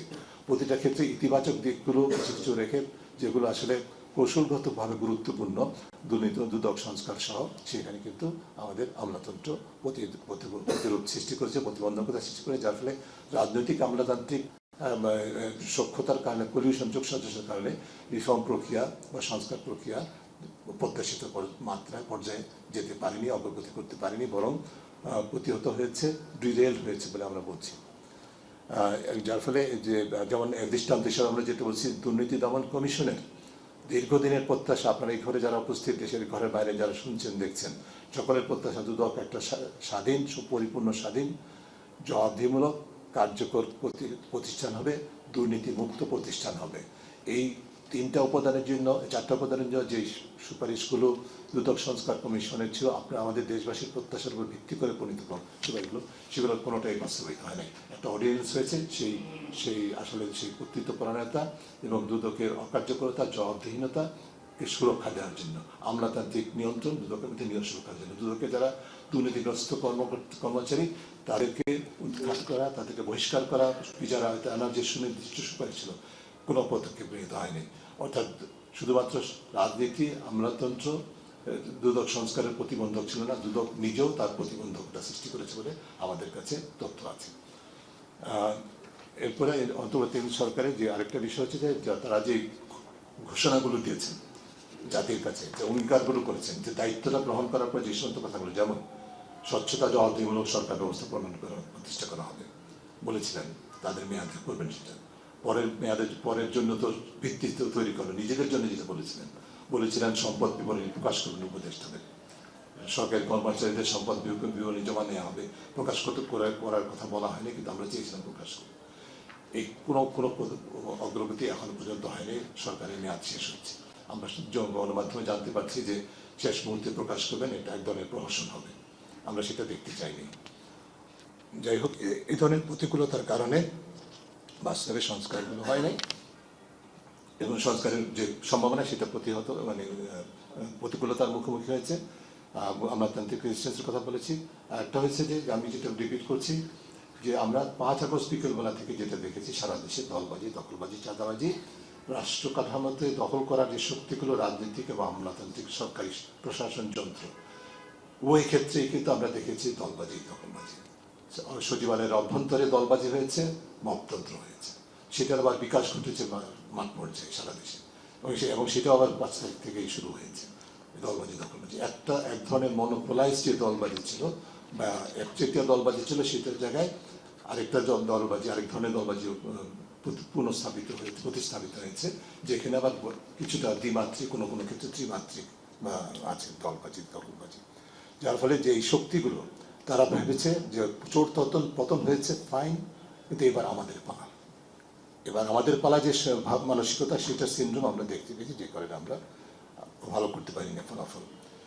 যার ফলে সামনের দিকে তাকাতে গেলে কি করতে হবে সেটি তো সব পরিষ্কার, আমি মনে করি ইতিমধ্যে যা বলেছি তার মধ্যে। তারপরেও দু একটা জিনিস আমি বলতে চাই, সেটা হচ্ছে যে এখন দায়িত্ব নির্বাচন পরবর্তী নতুন সরকারের উপর পড়বে খুবই স্বাভাবিকভাবে, এবং সবগুলো সরকার যারা দল, রাজনৈতিক দল, বড় দলগুলো বিশেষ করে যারা ম্যানিফেস্টো প্রকাশ করেছেন, তারা যেরকম তাদের ম্যানিফেস্টোতে বা তাদের প্রচার প্রচারণায় দুর্নীতি বিরোধী অবস্থান ঘোষণা করছেন, একইভাবে এই দলগুলোই কিন্তু ঐক্যমত্য কমিশনের আলোচনার পর্যায়ে দুর্নীতি দমন কমিশনের যে প্রস্তাবনাগুলো, সুপারিশগুলো ছিল, প্রায় 100% সুপারিশের ক্ষেত্রে প্রায় 100% রাজনৈতিক দল একমত হয়েছিল। অর্থাৎ আমাদের রাজনৈতিক দল যারা ক্ষমতায় আসবে বা যারা ক্ষমতার বাইরের সংসদে থাকবে বা বিরোধী দলে থাকবে, তাদের সকলের উপরে দায়িত্বটা হবে এই যে অঙ্গীকারগুলো, যে ওয়াক দ্য টক, যারা যে কথাগুলো বলছে সেগুলো বাস্তবায়ন করার জন্য অঙ্গীকারাবদ্ধ থাকা এবং সেটা চর্চা দেখানো। শুধু বললেই হবে না আমরা দুর্নীতি ক্ষমতায় গিয়ে দুর্নীতির টুটি চেপে ধরবো, দুর্নীতি নির্মূল করব, সেটা কিভাবে করবো সেটা কিন্তু আমরা তাদের ম্যানিফেস্টো দেখি না। সেটার জন্য আমাদের একটাই অনুরোধ, আপনারা দুদক সংস্কার কমিশনের প্রস্তাবনাগুলো একটু খুলে বসে পড়ে দেখেন আপনার সেগুলি বাস্তবায়নের জন্য কি ধরনের পদক্ষেপ নেওয়া দরকার, সেটা আপনারা যদি আয়নার সামনে দাঁড়িয়ে প্রশ্ন করেন, সেটা আপনার জবাবগুলো পাবেন। কয়েকটা বিষয় উল্লেখ করতে চাই। দুদককে কার্যকর করতে হবে, ইন্ডিপেন্ডেন্ট করতে হবে, স্বাধীন, পুরোপূর্ণ স্বাধীন করতে হবে, অপারেশনালি, ফাইন্যান্সিয়ালি, উভয় দিক থেকে, অন্য দিক থেকে দুদককে দুর্নীতি মুক্ত করতে হবে এবং অ্যাকাউন্টেবল করতে হবে। কী কাজ করছি, কী কাজ করতে পারলাম না, তার জন্য জবাবদিহিতা করতে হবে। এই সুযোগটা নিশ্চিত সৃষ্টি করতে হবে। পুরো রাষ্ট্র এবং জনগণকে সম্পৃক্ত করার জন্য সকল দুদক, এখনো দেশে দুর্নীতি দমন কমিশনের মতো এক প্রতিষ্ঠান দুর্নীতি নিয়ন্ত্রণ করে না। অন্যান্য যে সমস্ত প্রতিষ্ঠানগুলো আছে, রাষ্ট্রীয় প্রতিষ্ঠান, সরকারি প্রতিষ্ঠান, সকলের জন্য একটা জাতীয় দুর্নীতি বিরোধী কৌশল প্রণয়ন করতে হবে এবং সেটা বাস্তবায়ন করতে হবে। সেটা বাস্তবায়নের জন্য ওভারসাইট বডি হিসাবে বা নিয়ন্ত্রক সংস্থা হিসাবে, রিপোর্টিং অথরিটি হিসাবে অম্বুডসম্যান বা ন্যায়পালের কার্যালয়, দুদক সংক্রান্ত ন্যায়পালের কার্যালয় প্রতিষ্ঠা করতে হবে, যার দায়িত্ব হবে দুদকের যে কার্যক্রম পর্যালোচনা, পরিবীক্ষণ করা এবং তার উপর ভিত্তি করে সুপারিশ করা এবং জাতীয় দুর্নীতি বিরোধী কৌশল বাস্তবায়নের অগ্রগতি পর্যালোচনা করা এবং সুপারিশ করা। আমাদের বেশ কিছু আইনের কথা আমরা বলেছি, ডিসেন্টে যাবো না, তবে একটু উল্লেখ না করে পারছি না। সেটা হচ্ছে যে বেনিফিশিয়াল ওনারশিপ ট্রান্সপারেন্সি আইন বা বলে গোপনীয় প্রতিষ্ঠানের মালিকানা বা সম্পত্তির মালিক, বেনিফিশিয়াল ওনারশিপ মানে সুবিধাভোগী মালিকানা, মানে প্রতিষ্ঠানের সুবিধাভোগী মালিকানার যে পরিচয় এবং তাদের যে সম্পর্ক, সেই তথ্যগুলো সব প্রকাশিত হবে বিষয়, এই ধরনের একটা আইন, এবং পাবলিকলি অ্যাক্সেসিবল রেজিস্টার একটা প্রতিষ্ঠা করতে হবে। এটা কেন বলছি? পৃথিবীর বিভিন্ন দেশে এই চর্চাটা আছে এবং তার সুফল তারা পাচ্ছে। আমি যাদের কথা বললাম যে ভালো ফল পেয়েছে, তার সেখানে চর্চা আছে। আমরা কেন পারছি না? তার কারণ হচ্ছে, এবং তার আমাদের যে নাই, এটাই কিন্তু অন্যতম কারণ। যেভাবে অর্থ পাচার, ব্যাংক সেক্টর লুট হয়েছে, ফাইন্যান্সিয়াল সেক্টর লুটপাট হয়ে অর্থ পাচার হয়েছে, বেনামি প্রতিষ্ঠানের নামে লোন এবং অর্থ বিনিয়োগ করে তারা বিনিয়োগের নামে, আমদানি রপ্তানি বাণিজ্যের নামে তারা অর্থ পাচার করেছে। So that's something that must be control. এটা নিয়ন্ত্রণ করা ছাড়া কোনো উপায় নাই। একটা অত্যন্ত গুরুত্বপূর্ণ প্রস্তাবনা, সুপারিশ আমরা দীর্ঘদিন যাবৎ প্রতিবাদ সরকারের পতনের আগের থেকেই তাদের মেয়াদে আমরা দীর্ঘদিন যাবৎ করে আসছি, সরকার মানে নাই। তার পিছনে অন্যতম কারণ হচ্ছে সরকারের যে অন্যতম শক্তি জাতীয় রাজস্ব বোর্ডের কর ফাঁকি সুযোগ করে দেওয়ার যে যোগসাজশকারী কর্মকর্তারা আছেন, তাদের প্রতিরোধের কারণে বাংলাদেশে কর ফাঁকি হয়, বাংলাদেশের থেকে কর ফাঁকির উপর নির্ভর করে অর্থ পাচার হয়। তার অন্যতম কারণ কিন্তু miss invoicing, over invoicing, under invoicing. এগুলোকে নিয়ন্ত্রণ করার জন্য যে আন্তর্জাতিক মাধ্যম আছে, সেটা হচ্ছে কমন রিপোর্টিং স্ট্যান্ডার্ড। এটা প্রতিরোধ করার জন্য সেটি বাংলাদেশ অন্তর্ভুক্ত হয় নাই এখন পর্যন্ত। 120টার বেশি দেশ অন্তর্ভুক্ত হয়েছে। আমরা মনে করি সেটা অন্তর্ভুক্ত হওয়া দরকার এবং অনতিবিলম্বে সেটা হওয়া দরকার। পলিটিক্যাল ফাইন্যান্সে এবং ইলেকট্রাল ফাইন্যান্সে এখনকার যে হট টপিক, আপনারা যেগুলো নিয়ে খুবই রিপোর্ট করছেন এবং উদ্বেগ প্রকাশ করেন, জনগণ উদ্বেগ প্রকাশ হচ্ছে। আমাদের সুপারিশ ছিল, অন্যান্য কমিশনের সুপারিশ ছিল যে রাজনৈতিক অর্থায়ন এবং নির্বাচনী অর্থায়নে স্বচ্ছতার জন্য করছে। অন্য কিছু বাদ দিলে আমাদের একটা খুব সিম্পল সুপারিশ আছে, যেটি ঐক্যমত্য হয়েছে, কিন্তু কতটুকু বাস্তবায়ন হবে আমরা জানি না। সেটা হচ্ছে যারা জনপ্রতিনিধি নির্বাচিত হবেন, যেভাবেই তারা বিনিয়োগ করে, অর্থ বিনিয়োগ করে, পেশি বিনিয়োগ করে, ধর্ম বিনিয়োগ করে, বা যে পুরুষতান্ত্রিকতা বিনিয়োগ করে বা বরিষ্ঠতন্ত্রতা বিনিয়োগ করে তারা নির্বাচিত হবেন হচ্ছে। তারপরে নির্বাচিত হওয়ার পর যেদিন তারা দায়িত্বটা গ্রহণ করবেন, সেদিন থেকে 1 মাসের মধ্যে তাদের আয় ব্যয়ের হিসাব জমা দিবেন এবং প্রকাশ করবেন। প্রতি বছর সেটা নবায়ন করবেন পাবলিক ইনফরমেশনের জন্য। এটা আমি মনে করি অত্যন্ত গুরুত্বপূর্ণ একটা ম্যাজিক বুলেট। এটা যদি হয় বাংলাদেশে, একইভাবে একই জিনিসটা সরকারি সকল কর্মচারীরা করতে বাধ্য হবেন, তাহলে বাংলাদেশের দুর্নীতি নিয়ন্ত্রণ আমরা যদি মনে করছি যে অসম্ভব হয়ে পড়ছে বা নিয়ন্ত্রণ হারাচ্ছি এবং অতীব মানে ঝুঁকিপূর্ণ দুর্নীতিগ্রস্ত দেশ হিসেবে আমরা পরিচিত হচ্ছি, তার থেকে উত্তরণের সুযোগ সৃষ্টি হবে যদি এই ধরনের কাজগুলো করা সম্ভব হয়। এরপরে আমরা বলি যে যেটা আমাদের অন্যান্য বিষয়ের পাশাপাশি দুর্নীতি যারা করেন তাদেরকে দৃষ্টান্তমূলকভাবে বিচারের আওতায় আনতে হবে, এটা আমাদের সবসময় দাবি এবং প্রত্যাশা। এবং এটা ছাড়া কোনো দেশে দুর্নীতি নিয়ন্ত্রিত হয় নাই। যাদের যেসব দেশের ফলাফল দেখছি সবার উপরে, সেখানে দুর্নীতি করলে শাস্তি পেতে হয়। আমি আপনাদেরকে বলেছিলাম ডেনমার্কের সাথে বাংলাদেশের যে চুক্তিটা হয়েছে বলে বন্ধন নিয়ে, সেই ডেনমার্ক কিন্তু শতভাগ স্কোর করে নাই, এটা 89 পেয়েছে 100-র মধ্যে, অর্থাৎ সেখানে দুর্নীতি আছে। তার দৃষ্টান্ত যে কোম্পানির সাথে আমাদের চুক্তি হয়েছে সেটার মধ্যে আছে। ওই কোম্পানি রিসেন্টলি $49 মিলিয়ন জরিমানা দিয়েছে দুর্নীতির জন্য, অর্থাৎ শাস্তি পেয়েছে, নিয়ন্ত্রিত হবে। এই যে এক্সাম্পলগুলো, সেগুলো আমাদেরকে প্রতিষ্ঠা করতে হবে। আমাদেরকে শুধু এই প্রশ্নে যেহেতু বলেই ফেললাম আমাদের যে পোর্ট রিলেটেড কন্ট্রাক্টের কথা, আমাদেরকে সজাগ থাকতে হবে যে এই কোম্পানি যারা $49 মিলিয়ন জরিমানা দিয়েছে সম্প্রতি অন্য একটা দেশের দুর্নীতির কারণে, এই একই চর্চা আমাদের দেশে করলে যেন ধরা পড়ে এবং যে বিচার হয়। এই কারণে আমাদের এই চুক্তির স্বচ্ছতা চেয়েছিলাম আমরা। এরপরে আরেকটা জিনিস আমাদের ভুললে চলবে না, আমাদের সকল প্রতিষ্ঠান এবং সকল পেশা দলীয়করণ করা হয়েছে। দলীয়করণ, পেশার দলীয়করণ মানে পেশাগত দলীয়করণ, প্রতিষ্ঠানের দলীয়করণ মানে প্রাতিষ্ঠানিক দুর্বলতা, অকার্যকরতা। এই চর্চাটা অব্যাহত রেখে কোনোভাবেই সুশাসন প্রতিষ্ঠা হবে বাংলাদেশে বা দুর্নীতি নিয়ন্ত্রিত হবে, এটি প্রত্যাশা করা একটা পাইপ ড্রিম। কাজে রাজনৈতিক দলগুলোর কাছে আমাদের আকুল আবেদন, আপনারা এই চর্চাটা বন্ধ করেন। একদিন করেছেন, এর থেকে আজকে উত্তরণ করতে পারবেন না, এটা একটা সময় নেবেন আপনারা, আমরা জানি, কিন্তু আর করবেন না। এবং দলীয়করণের মাধ্যমে যাদেরকে নিয়োগ দিয়েছেন তাদেরকে আবার এখন পুরস্কৃত করবেন, সেটাও করবেন না। দলীয়করণ পেশাগত যে পেশা যে বাংলাদেশে এমন কোনো পেশা নাই যেটা দলীয়করণ। আমরা এই ঘরে যারা বসে আছি, আমাদের পেশার মধ্যে দলীয়করণ কেন? এই দলীয়করণটা কেন হয়েছে? তার কারণ হচ্ছে রাজনৈতিক দলগুলো সেটা করেছে এবং আমরা সেই টোপে পা দিয়েছি। এই টোপে পা দেওয়াটা আমাদের নিজেদেরকে বন্ধ করতে হবে, রাজনৈতিক দলগুলোকে এই চর্চাটা বন্ধ করতে হবে, যাতে করে এই দলীয়করণ, পেশাগত দলীয়করণের মাধ্যমে প্রাতিষ্ঠানিক দলীয়করণ যেটা হয়, সেই চর্চাটা থেকে আমরা উত্তরণ ঘটতে পারি। আর মিডিয়া ফ্রিডম বা গণমাধ্যমের স্বাধীনতা, সিভিক স্পেসেস উন্মুক্ততা, এটা বলা বাহুল্য। ইতিমধ্যে বলেছি বাংলাদেশ কৃষক দেশগুলো ক্লোজড হিসাবে বিবেচিত, তার মধ্যে একটা অত্যন্ত বিব্রতকর। সেই জায়গা থেকে উত্তরণ আমাদের করতেই হবে। অথচ এই দুদিন আগেও যে আমাদের প্রেস কনফারেন্সে আপনাদের সাথে কথা বলেছি, অনেক ঘটনা ঘটছে এখনো, যে Bangladesh free media is under severe challenge.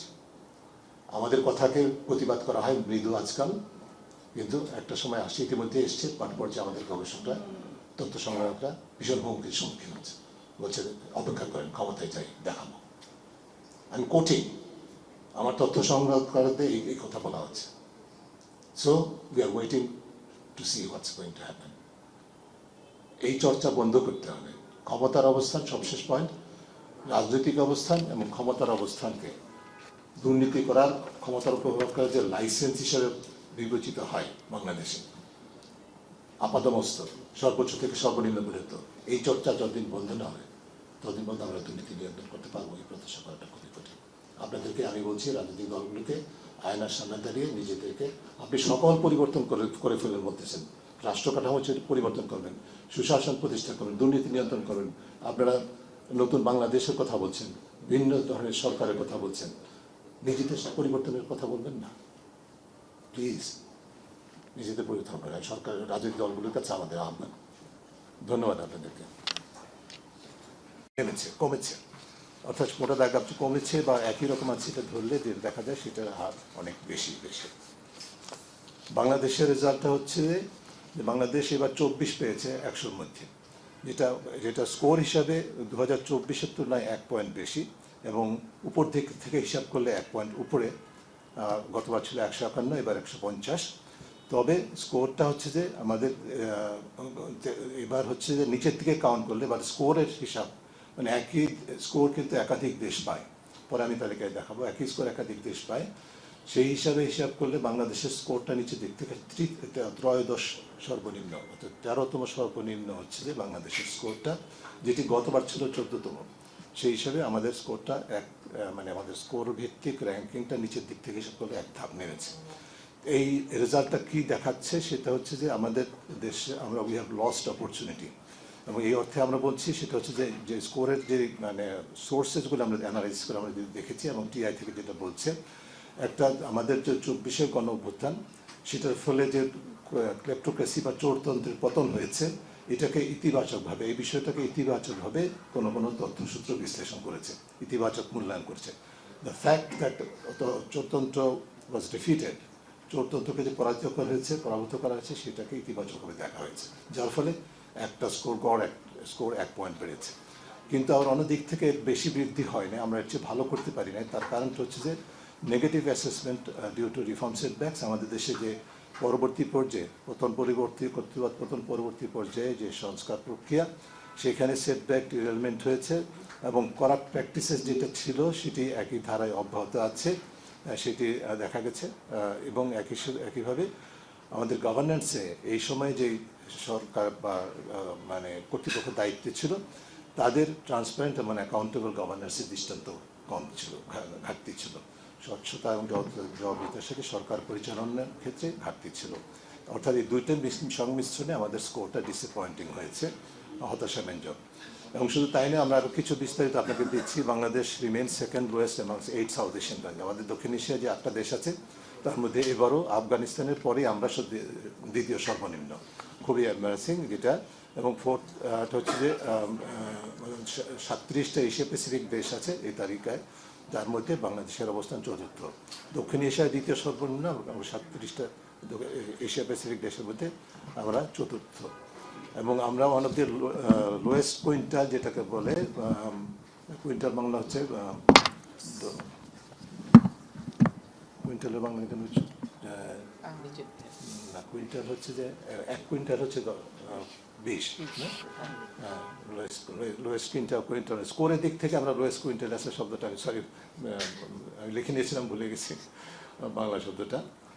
অর্থাৎ 180টা দেশের মধ্যে আমরা মানে শেষের 150 মধ্যে আমরা আছি, যেটার ফলে আমাদেরকে টিআই যে ক্যাটাগরি আছে, ডিফারেন্ট ক্যাটাগরি অফ স্কোরের উপর ভিত্তি করে দেশগুলোকে ডিফারেন্টভাবে মূল্যায়ন করা হয়। সেই মূল্যায়নে আমরা এমন একটা দেশের মধ্যে যারা দুর্নীতির নিয়ন্ত্রণ হারিয়ে ফেলছি। We are losing control of corruption, আমরা দুর্নীতি নিয়ন্ত্রণের সক্ষমতা হারিয়ে ফেলছি। এবং আমাদের স্কোর 2025-এর স্কোরটা 2012 থেকে এই পর্যন্ত সর্বনিম্ন। এরপরে স্লাইডে একটু দেখাবো। এবং এটা আরও শুধুমাত্র তাই নয়, ওভারঅল যে অ্যাভারেজ আছে 2012 থেকে 2025 পর্যন্ত, তার তুলনায় আমরা 2 পয়েন্ট কম এবং 4 points lower than the high score of আমাদের 28। 2017-তে এই পর্যন্ত বাংলাদেশের সর্বোচ্চ স্কোর ছিল সিপিআইতে, সেটা ছিল 28, তার তুলনায় 4 পয়েন্ট কম আমরা এখনও আছি। এবং পুরো যে 16 থেকে 25 পিরিয়ড, সেখানে বাংলাদেশের লস 2টা পয়েন্ট লস হয়েছে, আমরা সেটা আগে বললাম। আমাদের 24 স্কোর পেয়েছি, সেটা 18 points lower than the global average. আমি আগে বলেছিলাম গ্লোবাল অ্যাভারেজ বা বৈশ্বিক যে গড়, তার সেটা ছিল 42। আমাদের স্কোরটা 24 হওয়ার কারণে আমরা তার তুলনায় গড়ের তুলনায় 18 স্কোর কম পেয়েছি। এবং 21 point lower than the Asia Pacific average of 45। Asia প্যাসিফিকের 36টা দেশের অ্যাভারেজ হচ্ছে 45, আমাদের স্কোর 24 হওয়ার কারণে আমাদের স্কোরটা তাদের তুলনায় 21 কম। আমরা বলছি যে স্কোরটা অত্যন্ত ডিসঅ্যাপয়েন্টিং, হতাশাব্যঞ্জক। আমাদের বাংলাদেশ এমন 122টা দেশের সাথে সংশ্লিষ্ট তালিকারভুক্ত যাদের স্কোর 50-এর কম, 50%, হাফের কম আমরা স্কোর পেয়েছি, যারা এরকম দেশ 122টি, এবং যাদেরকে বলা হয় সিরিয়াস কারাপশন প্রবলেমে জর্জরিত, দুরূহ মানে গুরুত্বপূর্ণ বা সিরিয়াস মানে কঠোর দুর্নীতি, মারাত্মক দুর্নীতি ক্ষতিগ্রস্ত। আবার আরেকটা বিবেচনায় আমরা অতি মারাত্মক ক্ষতিগ্রস্ত, সেটা হচ্ছে যে আমরা 18 point less then the global average of 42, 42-এর তুলনায় 18 পয়েন্ট কম। সেই বিবেচনায় এই তালিকায় যারা আছে তাদেরকে বলা হয় খুবই সিরিয়াস কারাপশন প্রবলেম, অতি গুরুত্বপূর্ণ দুর্নীতির সমস্যার মধ্যে আমরা জর্জরিত। আমাদের score 5 point less than the average authoritarian regime. আমরা এই 3টা মানদণ্ডে এখানে বিশ্লেষণ করার চেষ্টা করেছি যে দেশগুলো বিভিন্ন যে গণতান্ত্রিক সূচক পরিমাপক যে সূচক আছে তার বিবেচনায় এইসব দেশগুলোকে অথরিটেরিয়ান বা কর্তৃত্ববাদী দেশ বলা হয়। তাদের গড় স্কোর যা, তার তুলনায় আমাদের স্কোর 5 পয়েন্ট কম, অর্থাৎ আমরা তাদের তুলনায় চোরতন্ত্রের প্রভাবটা আমাদের দেশে বেশি। 6 point lower than the country's যেখানে সিভিক স্পেস বলতে যাবো, যে মিডিয়া, সাধারণ মানুষের বাক স্বাধীনতা, ভিন্ন মতের স্বাধীনতা, এই সমস্ত মানদণ্ডে যে দেশগুলোকে ক্লোজ সোসাইটি বলা হয় তাদের যে গড় স্কোর সেটা হচ্ছে যে 30, আমাদের স্কোরটা 24, তার তুলনায় আমাদের স্কোর 6 পয়েন্ট কম। এবং টিআইয়ের এই সূচকে 182টা সূচক দেশের যে সূচক, এই সূচকের দেশগুলোকে অন্তর্ভুক্ত দেশগুলোকে জিওগ্রাফিক ডিভিশনে ভাগ করা হয়, মানে বলে যে ভৌগোলিক হিসাবে মানদণ্ডে বিবেচনা করলে যেই দেশগুলোতে সবচেয়ে কম স্কোর হয় ঐতিহাসিকভাবে সেগুলো সাব সাহারান আফ্রিকা। সেই সাব সাহারান আফ্রিকার কান্ট্রিগুলোরও গড় স্কোর হচ্ছে 32। আমাদের স্কোর এই সাব সাহারান আফ্রিকান কান্ট্রির তুলনায় কম, অর্থাৎ 24 আমাদের স্কোর, যেটা অত্যন্ত বিব্রতকর। এখানে আমাদের স্কোরে সামারিত আছে, আমরা রিপিট করতে চাই না, আপনারা দেখবেন। আর এইখানে হচ্ছে যে আমাদের 2001 থেকে যখন থেকে আমরা অন্তর্ভুক্ত হয়েছি, নেক্সট স্লাইড, এটা আপনারা দেখবেন, প্রিন্ট আউট আছে আমাদের না দেওয়া হচ্ছে। এখানে দেখবেন 2টা গ্রাফ আছে। একটা হচ্ছে যে আমাদের যে স্কোরের চিত্রটা 2001 থেকে শুরু করে 2025 পর্যন্ত, সেটি আপনারা একটা দেখতে পাচ্ছেন। আর র্যাঙ্কিংয়ের বা নিচের থেকে অবস্থান বিবেচনা করলে সেটা চিত্রটা দেখতে পাচ্ছেন। এখানে দেখাচ্ছি আমরা যে স্কোর 2024 ছিল 23, 1 স্টেপ বেড়েছে, 1 পয়েন্ট বেড়েছে 24, কিন্তু আবার আমাদের নিচের দিক থেকে হিসাব করলে স্কোরের মানদণ্ডে হিসাব করলেই আমরা দেখতে পাচ্ছি 14, আমরা গতবার 14তম ছিলাম, এবার 13তম। আর এই কথাটা আমি আগে বলে ফেলেছি, তারপরে এখানে স্লাইডে আছে, একটু বিস্তারিত তথ্যটা আপনারা যারা আগ্রহী দেখে নেবেন। জাস্ট এইটুকু মূল দায়িত্ব অবশ্যই অন্তর্বর্তীকালীন সরকারের কাছ থেকে বিভিন্নভাবে প্রত্যাশাটা ছিল যে এই মেয়াদে রাষ্ট্র সংস্কার করে ফেলবে, বাংলাদেশের দুর্নীতি নিয়ন্ত্রণ করে ফেলবে, এই প্রত্যাশা কিন্তু ছিল না, কিন্তু ছিল যে ফাউন্ডেশন তৈরি করবে, দৃষ্টান্ত স্থাপন করবে, ভিত্তিটা তৈরি করবে। সেখানে অন্তর্বর্তী সরকার অবশ্যই ব্যর্থতার পরিচয় দিয়েছে। এক, দ্বিতীয় হচ্ছে যে এর পেছনে অন্যতম কারণটা কিন্তু শুধুমাত্র অন্তর্বর্তীকালীন সরকারের বিষয় না, কারণ অন্য উপাদান এখানে কাজ করেছে, কেন আমরা ভালো করতে পারি নাই সেটা হচ্ছে, আমি বলেছি পলিটিক্যাল অ্যান্ড গভর্নেন্স স্পেসের মধ্যে সেই একই ধরনের যে আমাদের পালা সংস্কৃতিটা চালু হয়েছে 5 তারিখ থেকে 24-এর। আমরা দেখেছি না, আপনারা দেখেছেন না, আপনারা রিপোর্ট করেছেন না, সারা দেশে দলবাজি, দখলবাজি, চাঁদাবাজি, বিভিন্ন ধরনের মামলা বাণিজ্য, গ্রেপ্তার বাণিজ্য ইত্যাদি কারা করেছে, আমলাতন্ত্রের মব তারা কারা করেছে, এই দলীয়করণটা। সো সরকারের সাথে, অন্তর্বর্তী সরকারের ব্যর্থতার সাথে যুক্ত হয়েছে রাজনৈতিক দলগুলোর যে পুরনো সংস্কৃতিতে ফিরে আসা, বরং বাস্তবে বলতে গেলে যে আগের ট্র্যাক রেকর্ড থেকে উত্তরণের দৃষ্টান্ত দেখাতে ব্যর্থতার কারণে। তার পাশাপাশি যেটা হয়েছে আপনারা দেখেছেন যে রাজনৈতিক দল, প্রভাবশালী রাজনৈতিক দলগুলি কিন্তু, আমি রিপিট করছি, আপনারা খেয়াল করবেন, সংস্কার প্রক্রিয়ার অন্যতম যে রাষ্ট্র সংস্কারের যে মৌলিক, আমাদের জুলাই আন্দোলনের মৌলিক চাহিদা কী ছিল, এমন একটা সরকার তারা চেয়েছিল, আন্দোলন চেয়েছিল, যেটি জনগণের কাছে জবাবদিহি করবে।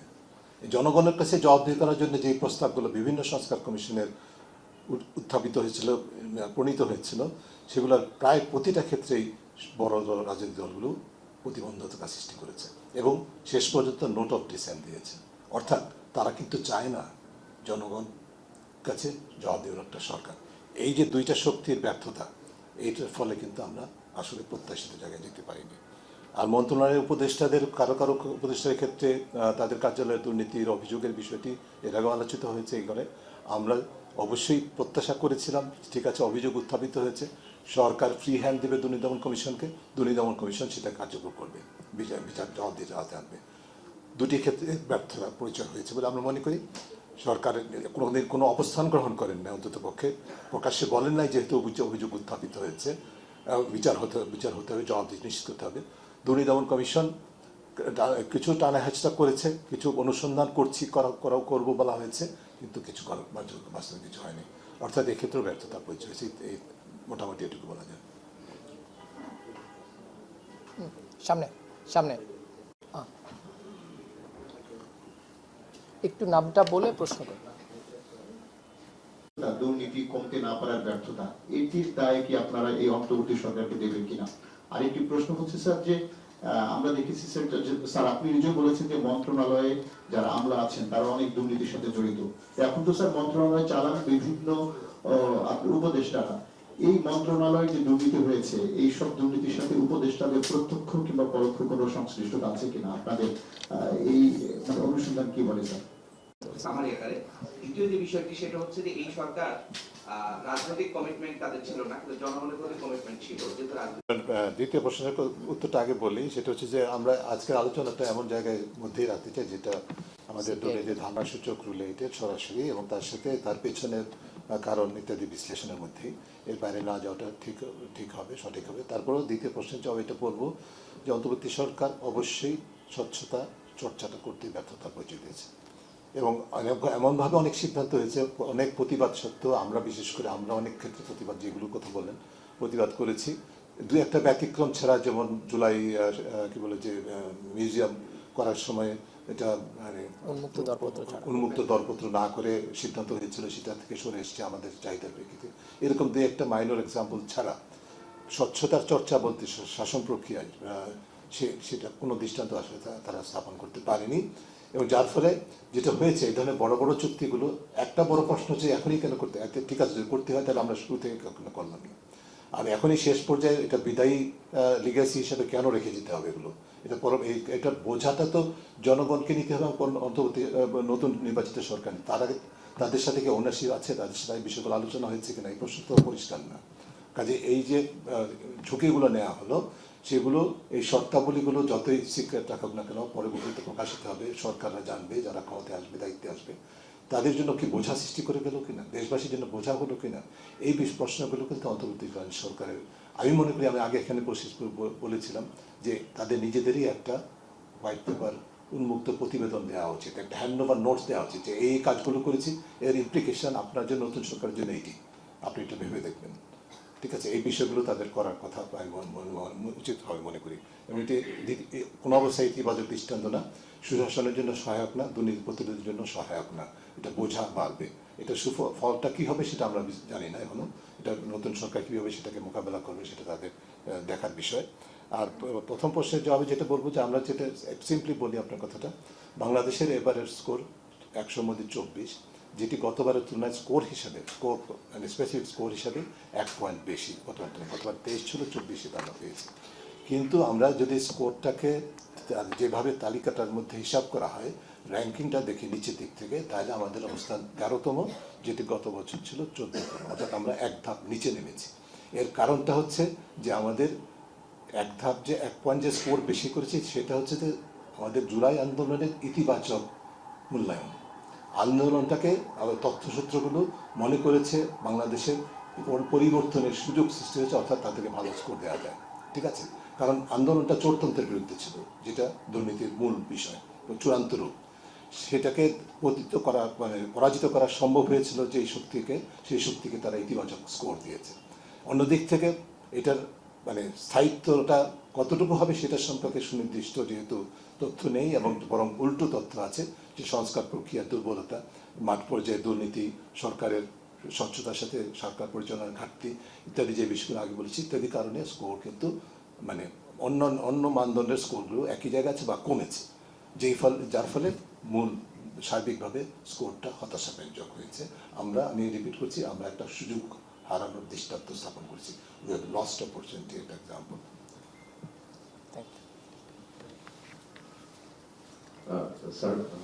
দিয়ে দেওয়া হলো, অনেক কটা পোর্ট দিয়ে দেওয়া হলো, এই চুক্তিগুলো আমরা কোনো রাজনৈতিক সরকারের আমলেও কিন্তু এইভাবে করতে দেখিনি।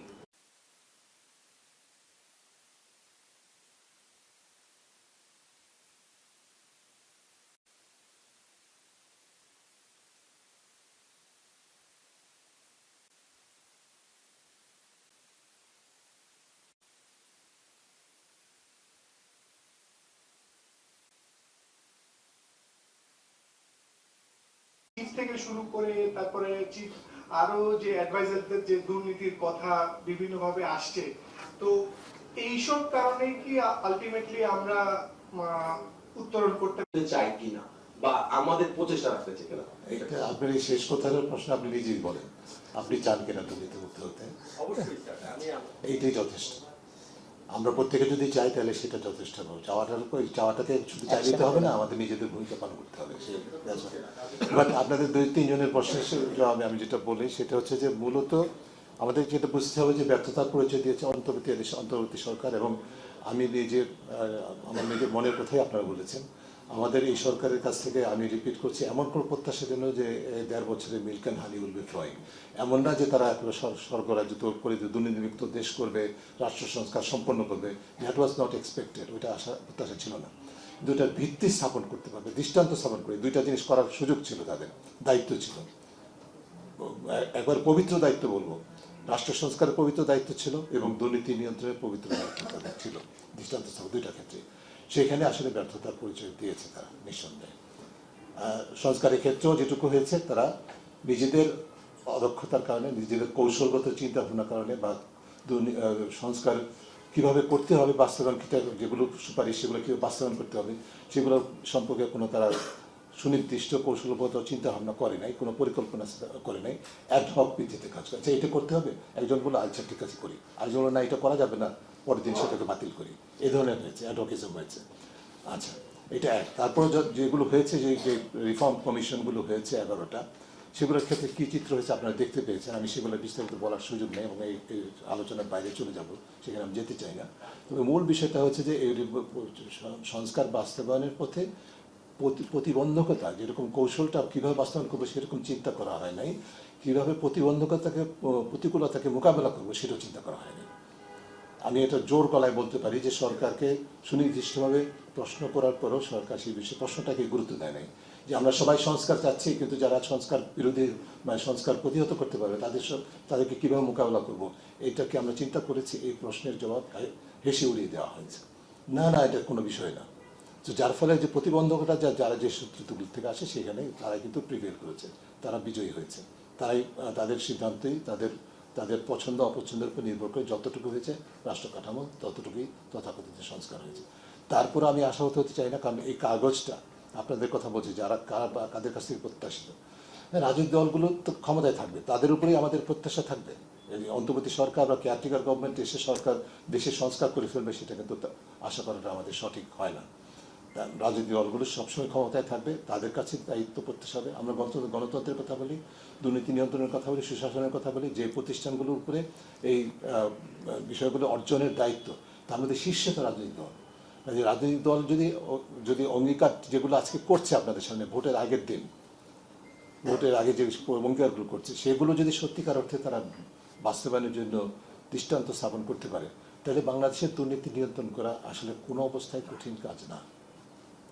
আপনি বিবেচনা করতে পারেন যে প্রতিবন্ধকতাগুলো অন্তর্বর্তী সরকার প্রতিহত করতে পারে নাই, রাজনৈতিক সরকারকে সেই তার তুলনায় অনেক বহুগুণে শক্তি পেয়ে তাদের ক্ষমতার ভিত্তি কি জনগণ। আমরা শুরুতে বলেছিলাম যে অন্তর্বর্তীকালের ক্ষমতার ভিত্তিও জনগণ, কারণ জনগণ তাদেরকে বসিয়েছিল, কিন্তু এই আত্মবিশ্বাসটা অন্তর্বর্তী সরকার দেখাতে পারেনি, সেটা চর্চা করতে পারেনি। তারা আমলাতন্ত্রের হাতে জিম্মি হয়েছে, তারা পিছনের শক্তির হাতে জিম্মি হয়েছে, যেভাবে তারা পরিচালনা করতেছে সেভাবে পরিচালিত হয়েছে। সেই আত্মবিশ্বাস দেখাতে পারে নিজেরা। এই যে আপনারা বললেন যে গ্রামীণের দৃষ্টান্ত দিলেন, এরকম অসংখ্য দৃষ্টান্ত আছে। একটা অন্যতম জিনিস, কয়েকটা জিনিস ফ্ল্যাগশিপ অন্তর্বর্তী সরকারের, যেমন স্বচ্ছতার ঘাটতি, এটা অন্তর্বর্তী সরকার অ্যাবসলিউটলি উইদাউট এনি কোয়েশ্চেন, অন্তর্ভুক্তিমূলক সিদ্ধান্ত উইদাউট এনি কোয়েশ্চেন তারা সিদ্ধান্ত গ্রহণ করছে অলমোস্ট অথরিটেরিয়ান ওয়েতে। যেই জায়গাতে আরও বেশি একটা ফ্ল্যাগশিপ তাদের, সেটা হচ্ছে যে কনফ্লিক্ট অফ স্বার্থের দ্বন্দ্ব। What is difference between what is public and what is private. আমার রাষ্ট্র বা জনগণের স্বার্থ আর নিজের স্বার্থ, এই দুইটার মধ্যে বিভাজন করতে না পারলে তারতম্য করতে না পারি, দুইটার থেকে একটা থেকে আরেকটাকে সরিয়ে রাখতে না পারি, তাহলে আমার দায়িত্ব নেওয়া উচিত না। যারা দায়িত্ব নিয়েছেন করতে পারেন নাই, বিভাজন ওই ব্যক্তি স্বার্থের স্বার্থকে সরকারি স্বার্থের সাথে একাকার করেছেন, ব্যক্তি স্বার্থ প্রমোট করার জন্য সরকারি সিদ্ধান্ত গ্রহণ করেছেন, তারা সেটা উপযুক্ত ছিলেন না বলে আমি মনে করি। সো আমাদের নিয়ন্ত্রণ অবশ্যই সম্ভব, সেই পূর্ব শর্তগুলো আমি আগে আলোচনা করেছি, বিস্তারিত যাওয়ার সুযোগ নেই। অন্য কোনো স্পেসিফিক কোয়েশ্চেন থাকলে বলেন। আমার মনে হয় শেষ, তাই কাজ অন্যদের উল্লেখ করছে না, এটা তো আমাদের রাজনৈতিক সংস্কৃতি ভাই। আপনি কি জানেন আমাদের এই দেশের নারী, সংখ্যালঘু, ধর্মীয় জাতিগত সংখ্যালঘু, আদিবাসী, প্রতিবন্ধী মানুষগুলো কি ধরনের প্রতিকূলতার সম্মুখীন হচ্ছে? তাদেরকে বাড়ি বাড়ি গিয়ে বলা হচ্ছে না? আপনি যে কথা বলেন সেই ঠিক উল্টো কথাটা, যে এটা আমাদের রাজনৈতিক সংস্কৃতি। তো এটা আপনারা এইভাবে গ্লোরিফাই করবেন একটা দলকে গ্লোরিফাই করবেন, আর সার্বিক চিত্রটা দেখবেন না, সেটা তো হয় না। স্যার আমার মনে হয় শেষ। আমরা মনে হয় আজকের এটা কিন্তু ইলেকশন রিলেটেড না ছিল, আপনি না অন্য একজন করেছিলেন। আমি এই শর্তে জবাবটা দেই যে আপনারা মূল প্রতিবেদন থেকে সরে গিয়ে এটা নিয়ে আমি হেডলাইন করব না, এটাই করবেন। ঠিক আছে স্যার, এটা বলেন না স্যার। না, আমি বলবো। আমার সরকার এটা বলতে না করছে, আমি বলছি। আমি আপনাকে একটা প্রশ্ন করছি, আপনি কি মনে করছেন আওয়ামী লীগ নির্বাচন করছে না? আওয়ামী লীগের কারো ভোট দেবে না? আওয়ামী লীগের ভোট দেয় না ইতিমধ্যে? নিজের কাছে প্রশ্ন করেন। ইনক্লুসিভ বলতে যা বোঝায়, আমরা আজকে যারা ইনক্লুসিভ নির্বাচন বলছি না, গত 16 বছর কি করেছি? তখন ইনক্লুসিভ নির্বাচন হচ্ছে না, এটা কয়টা প্রতিষ্ঠান, কয়টা ব্যক্তি বলেছে? সাহস কতজন হচ্ছে? এই ঘরে শুধু বলা হয়েছে। আমরা ইনক্লুসিভ নির্বাচন বলতে যা বুঝি সেটি অবশ্যই অর্থবহ ইনক্লুসিভ হতে হবে। আওয়ামী লীগ নিজেরা প্রকাশ্যে দল হিসাবে ঘোষণা করেছে তারা নির্বাচন বিরোধী, কাজে তারা তো নিজেরাই নির্বাচন বর্জন করেছে। সো কিভাবে আওয়ামী লীগের নির্বাচন আসবেন? আওয়ামী লীগ কোনো অনুশোচনা করেছে এখনো পর্যন্ত? বিন্দুমাত্র? পৃথিবীর কোনো একটা মানুষ আছে পৃথিবীতে যে বিশ্বাস করবে যে তার কোনো অপরাধ নেই? আছে কেউ? অপরাধ করলে তো যদি আমি আমার মাঠে ফিরে আসতে চাই, আমাকে তো বলতে হবে যে সরি, আমি ভুল করেছি। শুনেছি কারোর কাছ থেকে? শুনি নাই। থার্ড, আওয়ামী লীগ একদিক থেকে ঘোষণা দিয়ে, নির্বাচন বিরোধী অবস্থান ঘোষণা দিয়ে নির্বাচনকে প্রতিহত করার জন্য বিভিন্ন ধরনের সহিংসতার মধ্যে ইন্ধন যোগাচ্ছে। নিঃসন্দেহে আপনারা জানেন, আমরা জানি, সবাই জানি। অর্থাৎ নির্বাচনে তারা তাদের ভূমিকা পালন করছে। On the other hand, Awami লীগের সমর্থন কর্মী, নেতা কর্মী, মাঠ পর্যায়ে সারা দেশে যারা আছে, প্রথমটা করছে যারা দেশের বাইরে, দেশের ভিতরে অনেকে আছে, তাদের এজেন্টস আছে, তাদেরকে দিয়ে করাচ্ছে। সহিংসতা সহ বিভিন্ন ধরনের নির্বাচনের পরিস্থিতিকে সংকটময় করে তোলার জন্য আপ্রাণ চেষ্টা করছে। বিরাট প্রজেক্ট আছে তাদের, যেটার মধ্যে আবার তাদের আশ্রয়কারী দেশের ইন্ধন থাকতে পারে। কিন্তু দ্বিতীয়টা হচ্ছে আওয়ামী লীগের যারা ভোটার জেলে আছেন, এরকম ভোটাররা তো ভোট দিয়ে ফেলেছেন, নেতা কি আপনারা এগুলো দেখেন? আপনারাই তো প্রতিবেদন করেছেন। তারপরে মাঠ পর্যায়ে কি হচ্ছে? আওয়ামী লীগের নেতারা বিভিন্ন দলে যোগ দিচ্ছেন না, নেতা কর্মীরা বিভিন্ন দলে ভোটে প্রচার করছেন না একসাথে বলে মিশেন। তো আওয়ামী লীগ তো সক্রিয়, আওয়ামী লীগ নির্বাচনে অংশগ্রহণ করছে। কে এটাকে আওয়ামী লীগ বাদে নির্বাচন বলে? আমি তো বুঝি না কোন যুক্তিতে বলা হয়। সো সেই বিষয় আলাদা। আওয়ামী লীগকে যদি রাজনৈতিকভাবে পুনঃপ্রতিষ্ঠিত করতে হয়, সেটা সেই ভূমিকাটা আওয়ামী লীগকে পালন করতে হবে, অন্য কেউ করে দিতে পারবে না। আওয়ামী লীগের আজকে যে অবস্থা, সেটার জন্য সবচেয়ে আগে তাই আওয়ামী লীগের নেতৃবৃন্দ, ঠিক আছে? এবং সেই দায়টা যদি তারা গ্রহণ করে, স্বীকার করে তারা যদি অনুশোচনা করে, তারা যদি রাজনীতি ফিরে আসতে চায়, আই থিঙ্ক এই দেশের মানুষ ঠিকই তাদেরকে মেনে নেবে। কিন্তু সেটা তারা করবে কিনা সেটা তাদের উপর নির্ভর করবে। ঠিক আছে, থ্যাংক ইউ। কিন্তু আমাদের নির্বাচন কেন্দ্রিক গবেষণা ইতিমধ্যে একটা প্রকাশ করেছি আমরা, আরেকটা আসবে খুব শীঘ্রই নির্বাচনের পরপর। এগুলো নিয়ে আপনারা তখন কথা বলবেন, আমরা কথা বলবো, ঠিক আছে? হ্যাঁ, এটা আমাদের কাজ আপনাকে নিয়ে, আপনাদেরকে নিয়ে, আপনাদের মাধ্যমে আমাদের কাজ। So we need your support. আপনারা আমাদের নিশ্চয়ই আমাদের কাজ প্রচারের জন্য, আমাদের কাছ থেকে শোনার জন্য আগ্রহী। আমরা will be there with you সবসময়। আপনাদের গণমাধ্যম কর্মীদের সুযোগ সুবিধা মানে পক্ষে দাঁড়ানোটা কি অন্যতম দায়িত্ব। আপনারা কয়টা প্রতিষ্ঠান কালকে যখন ওই যে কি বলে বাংলাদেশ টাইমস বাংলাদেশ টাইমস বা যে গণমাধ্যম 400 পদের মধ্যে মোবাইল নেওয়া যাবে না, সেটা সবচেয়ে বড় কিন্তু ক্ষতিগ্রস্ত হওয়ার কথা সংবাদ করবে। এই কথাটা বিবেচনা রেখে কয়টা প্রতিষ্ঠান একটা স্টেটমেন্ট দিয়ে প্রতিবাদ করেছে একমাত্র টিভি ছাড়া, এবং শুধু স্টেটমেন্ট নেয় নাই, সাথে সাথে নির্বাচন কমিশনকে রিকোয়েস্ট করেছে এবং তার সিদ্ধান্তটা কিছুটা পরিবর্তন হয়েছে। সো সি আপনাদের জন্য, আপনাদের সাথে আমাদের we are on the same boat, হ্যাঁ, আমাদের একই পথের পথিক, এই বিষয়ে বিবেচনা রেখে। তবে মূল আপনারা এই প্রতিবেদন করার সময় মূল বিষয়টাকে পাশ কাটিয়ে যাবেন না, আশা করি যতটুকু গুরুত্ব সহকারে বিষয়। কালার এক্সপার্ট এবং ডার্ক স্যাপ সমৃদ্ধ অরিক্স অ্যাডভান্স ডিটারজেন্ট পাউডার আপনার লন্ড্রি এক্সপার্ট।